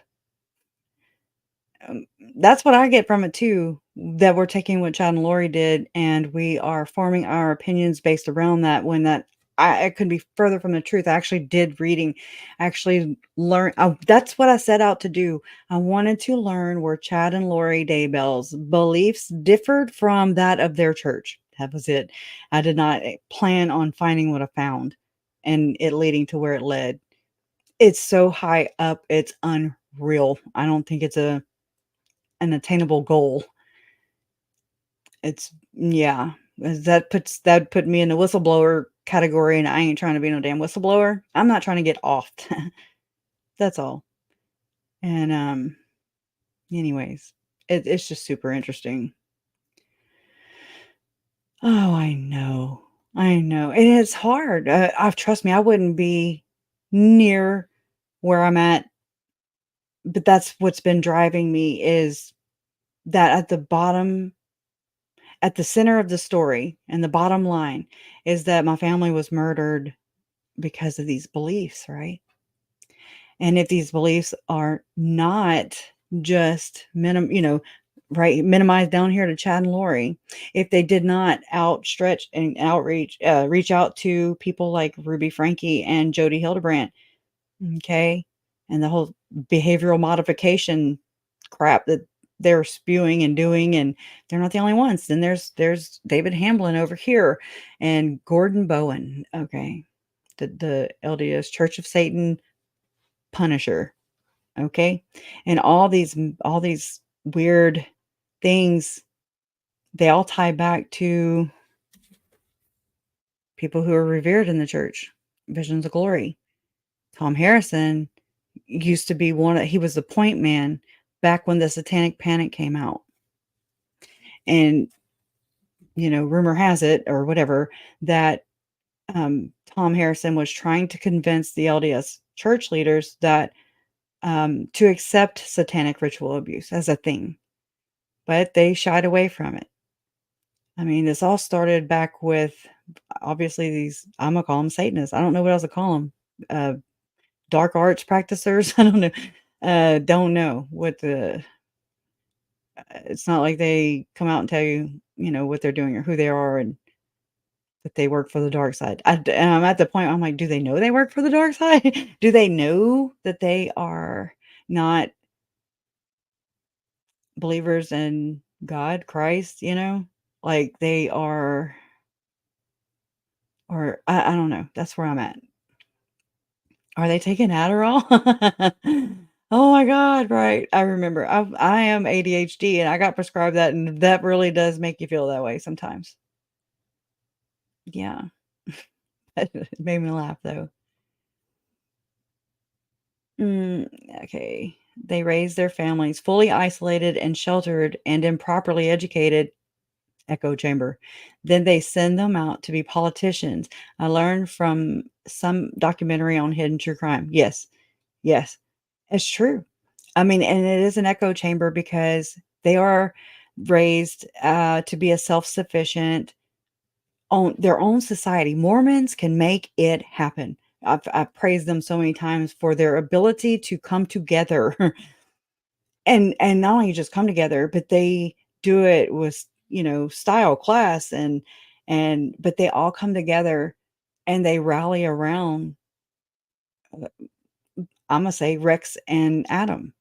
I mean, just boom, boom, boom, Facebook, and all these things. I'm just like, holy shit, damn, that didn't happen over here. Everything is of my own making, pretty much. Um, but that's awesome that they have that. However, it's just like, damn, but they're very self-sufficient people. That's what they're trying to do. In Mormon doctrine, though, I want you to know that there is something called the United Order. This whole, I think what Mormons would call it, would be living the celestial law. There's another term for it. I'm trying to think about it. Law of consecration. And it's interesting because if you compare the United Order of Joseph Smith and Brigham Young, this law of consecration, and you would compare it to what one would think of a New World Order, they're very similar. Okay. Just saying, for what it's worth. That's just my just trying to find answers about why my family was murdered. Again, it led me to somewhere I'm just like, I was not wanting to know about the end of the world. Or as they call it, the second coming of Jesus Christ. The second coming. So I started making some thumbnails the other night about Chad's second segment. We're going to help usher in Chad's second segment, not the second coming, but the second segment of his life, which will be his prison sentence, right? I don't know. I don't know.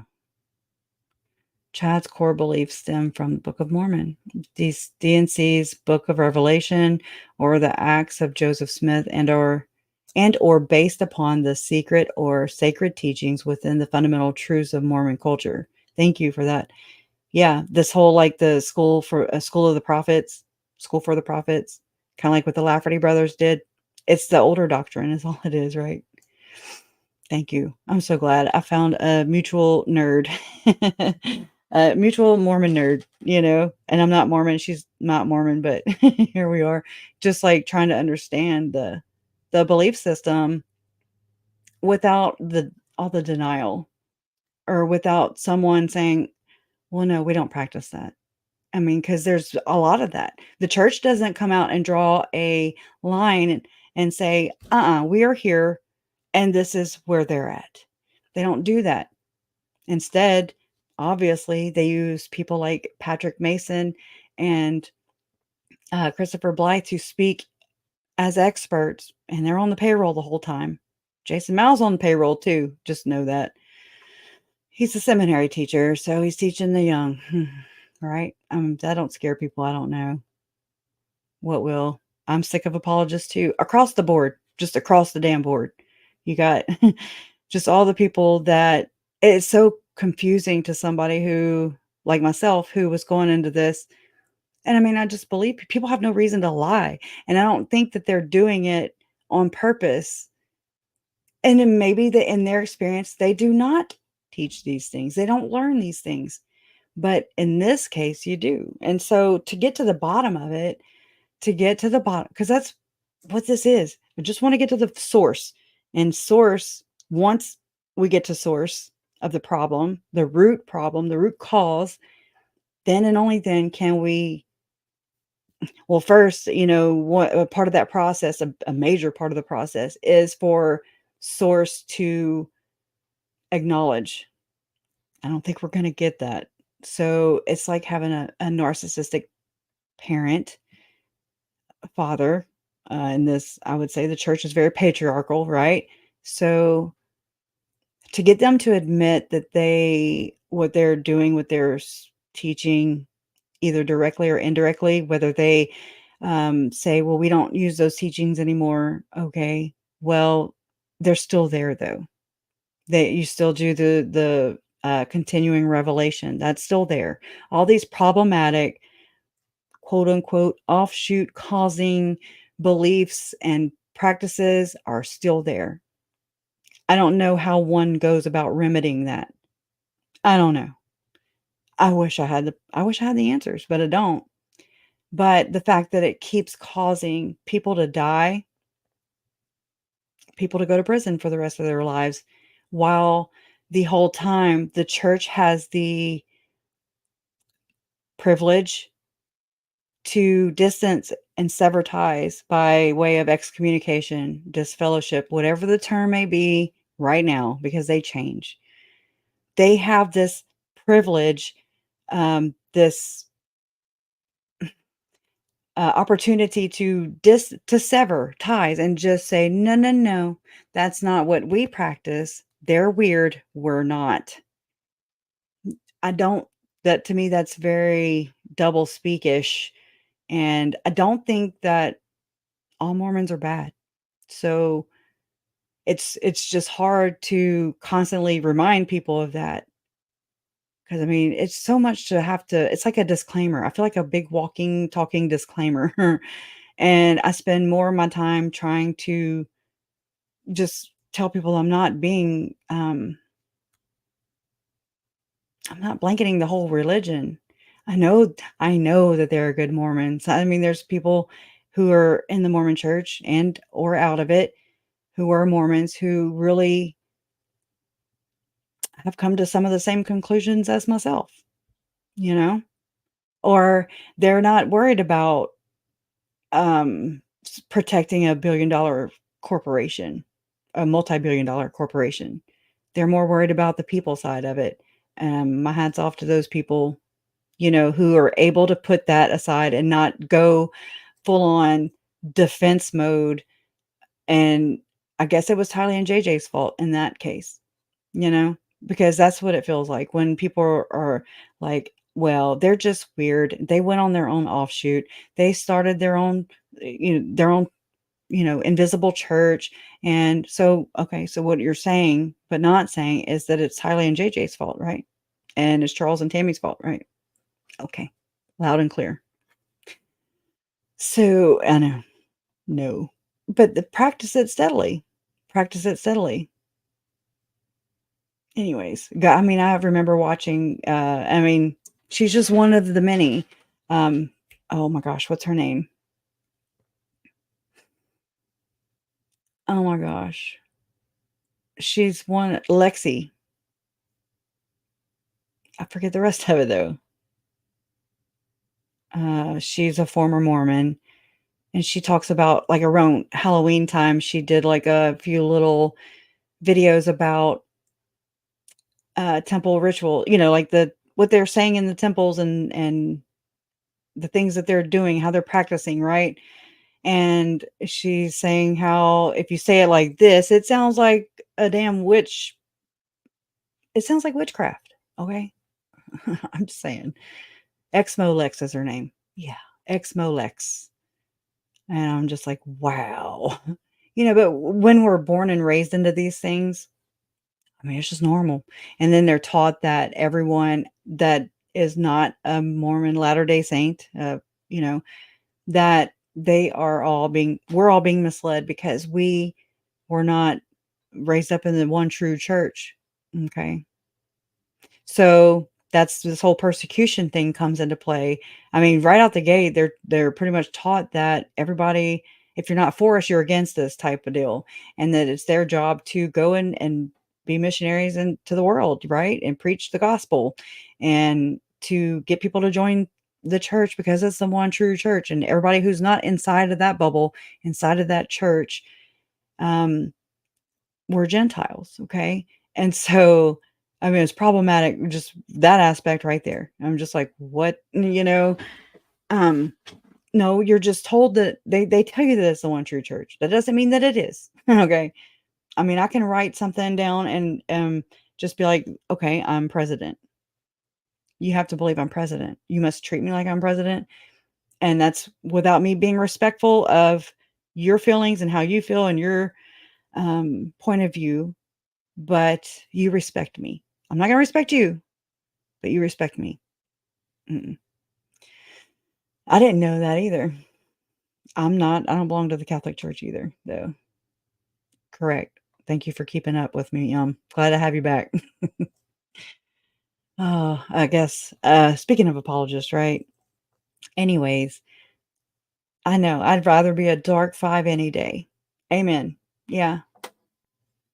Anyway, so church is free. If you have to pay, something is very wrong, right? If that is in way of your exaltation or, making it to this kingdom or that kingdom, what does that really mean?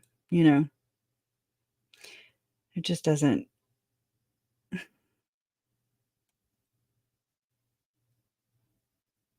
Yeah. Oh, yeah. God. Perfect. Perfect. Thank you. When entire communities, towns are born and raised into it, it's more like an army. The echo chamber, where they're like, oh, yeah, yeah. And, they're inching up and look at Ruby and Jody. They don't think that what they did was wrong. Rob Wood told Summer Shiflett that what your sister has done, she believes she has done in righteousness. I believe that. I believe that because I feel like she was told this. I don't know to what degree. I'm not saying it's anybody else's fault, but their own fault. It's their own fault because Lori ultimately had, as a mother, for sure, she's the only person that would not or that could not have put her children in harm's way to be rated up on the chopping block, so to speak. Here's all our family history records. Here, judge them. Okay. Chad ultimately, the blood's on their hands solely, but all these other things factor into it. Visions of glory, these conferences that even these experts for the LDS church are speaking out to distance their beliefs from what Chad and Lori's were. I don't believe that they're just so turned around and just so different from Orthodox Latter-day teachings. That's just me. Again, Tylee, JJ, Charles, Tammy, they were also members. How come nobody ever considers this? They're just like Team Chad, Team Lori. It's Lori's the leader, Chad's leader. I'm like, either way, it was a deadly, deadly, deadly, very deadly, lethal unification. It was horrible, tragic, nothing but sorrow, pain, grief followed, you know. Yeah. Yeah. I appreciate y'all. I appreciate your opinions, you know. I really do. Again, you know, it's all we have. We have each other, and I mean, a multi-billion-dollar corporation does not have our best interest in mind. That at the end of the day. No church, no Catholic church, no. I know we got to bring all those in because people are like, well, the Catholics do it. And I'm like, they're shitty too. Okay. They're all shitty. Is this a competition on who can be the crappiest, you know, organization or what? Look at Boy Scouts. Just look at these things. But anyways, Illuminating says, serious question. If Mormons consider themselves to be Christians, then how is it possible they can justify violating one of the 10 commandments of not killing, especially kids? Right. And I mean, there's so much rhetoric out there. Again, I really want to share that with y'all. I mean, I find it all the time. Val Brinkerhoff's papers, the 144,000 dark, the 144,000 translated beings light. There is a light and a dark. And you be the judge on as to where Chad and Lori fall in this, you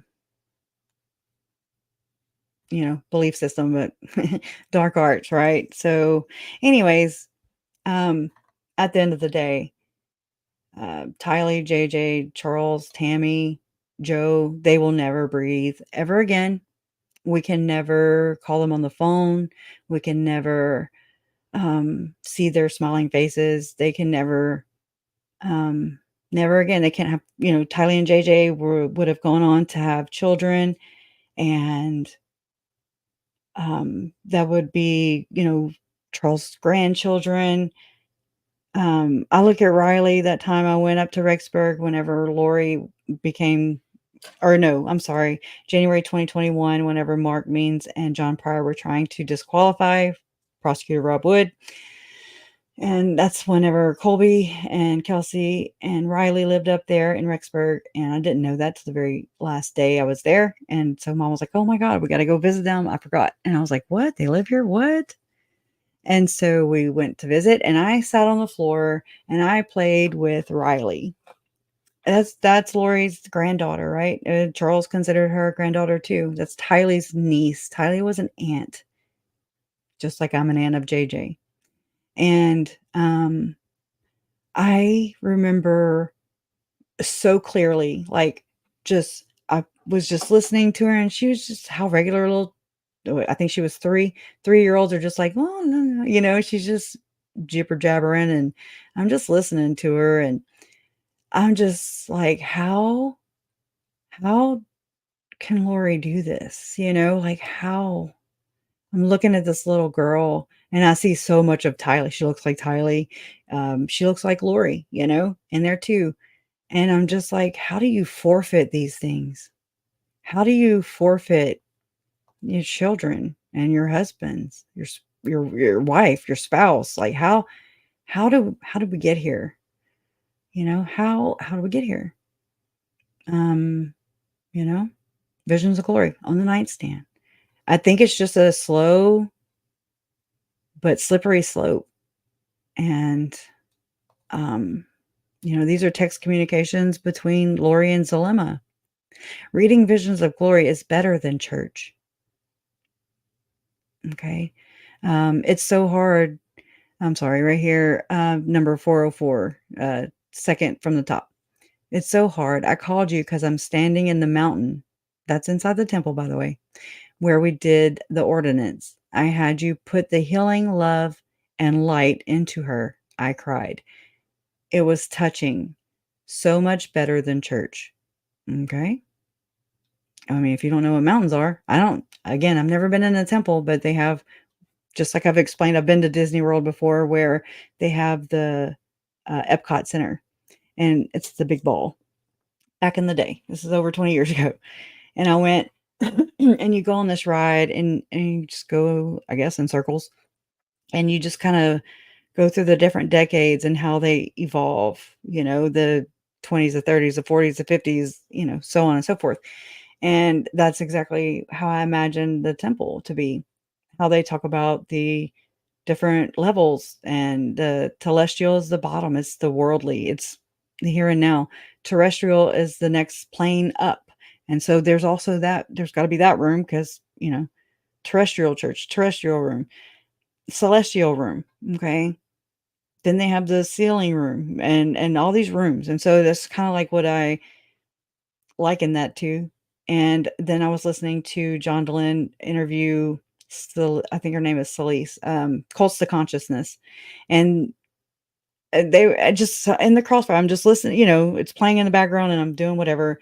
And then I hear John, kind of pipe in, and it just really clarified things for me. And I'm like, wow, so I wasn't very off about that. Interesting. I'll have to go snip that clip and that way I can share it with you. Not right now, but anyways, so it's sad. It's sad, but it's the truth. I mean, there's Chad and the dark light, but it's not exclusively just Chad. So watch out, is all I'm saying. I don't hate people. I love people, and I don't want you or your family, anyone in your family, being killed over these beliefs. That's all. That's it. I don't have any other motives besides I just wanted to learn where Chad and Lori's beliefs differed from that of their church. And I found out that they don't. They don't. They go far and wide. Far and wide. And they're gone. I mean, if you think about it, although it's her fault and will be Chad's fault, they can only blame themselves. Her life is gone too. Riley don't have a grandmother. She don't have an aunt. She don't have Uncle JJ. She don't have. They don't have that anymore either. It's just sad. Instead, it's all shits and giggles, right? It's all giggles, and they're gone. And it's just sickening because their lives matter. Their lives matter. The rest is just thraka. It's just some bullshit. But anyways, oh, I had made this a while back too. Devoted. It's sad. It's tragic all the way around. All the way around. But anyways, thank y'all for being here, and just leave some comments. Leave your comments after this in the replay, and the comments down below. We'll go check them out, and because I want to know what you think. And yeah, sending Colby and his babies hugs. Yeah, all these babies. Oh God. Well, let me show you this one then, TC. I held off. They will pay for eternity. That's exactly how I feel, Janelle. That's how I feel. I'm like, I'm not the judge. Thank God. I'm not the judge. I'm just, forgiveness is about us. It's about me and anybody that's having to do the forgiving. It's not to condone what the person does. It's about turning yourself free from being powered by them controlling me, controlling you. It's very empowering to forgive. You don't forget, but you cut that from that. That's like a cancer, That's kind of how I see it. But so this one, I've showed it to y'all before. It was one of the Facebook groups, and I don't know where. I would love to credit them because I can't take the credit myself. And I'm just like, oh yeah, with the raccoon hat, and yeah, Oh, and I don't have the one back here of John Pryor and and Chad, but they're wearing raccoon hats. Again, I can't take the credit for that one. I don't know. I don't have it uploaded anymore. But anyways, I just pray for this judicial process, this trial, the jurors. I pray that they see the evidence and that their emotions are not involved like mine are. That does get in the way. I get it. It's my family. So, and then two people, Joe and Tammy, that I never met, but I love them. they've become part of my family. They're part of the story for sure. And their stories mattered. Their lives mattered just as much as Tylee, JJ, and Charles. You know. But anyways, thank y'all for being here. Love always wins. Justice for Tylee, Charles, Tammy, JJ, and Joe. I'll see you guys tomorrow morning. Hopefully, I'll be there. If not, Donna's been streaming it for sure. And we'll see you for day 4 of Chad Daybell's triple murder trial, right? Bye.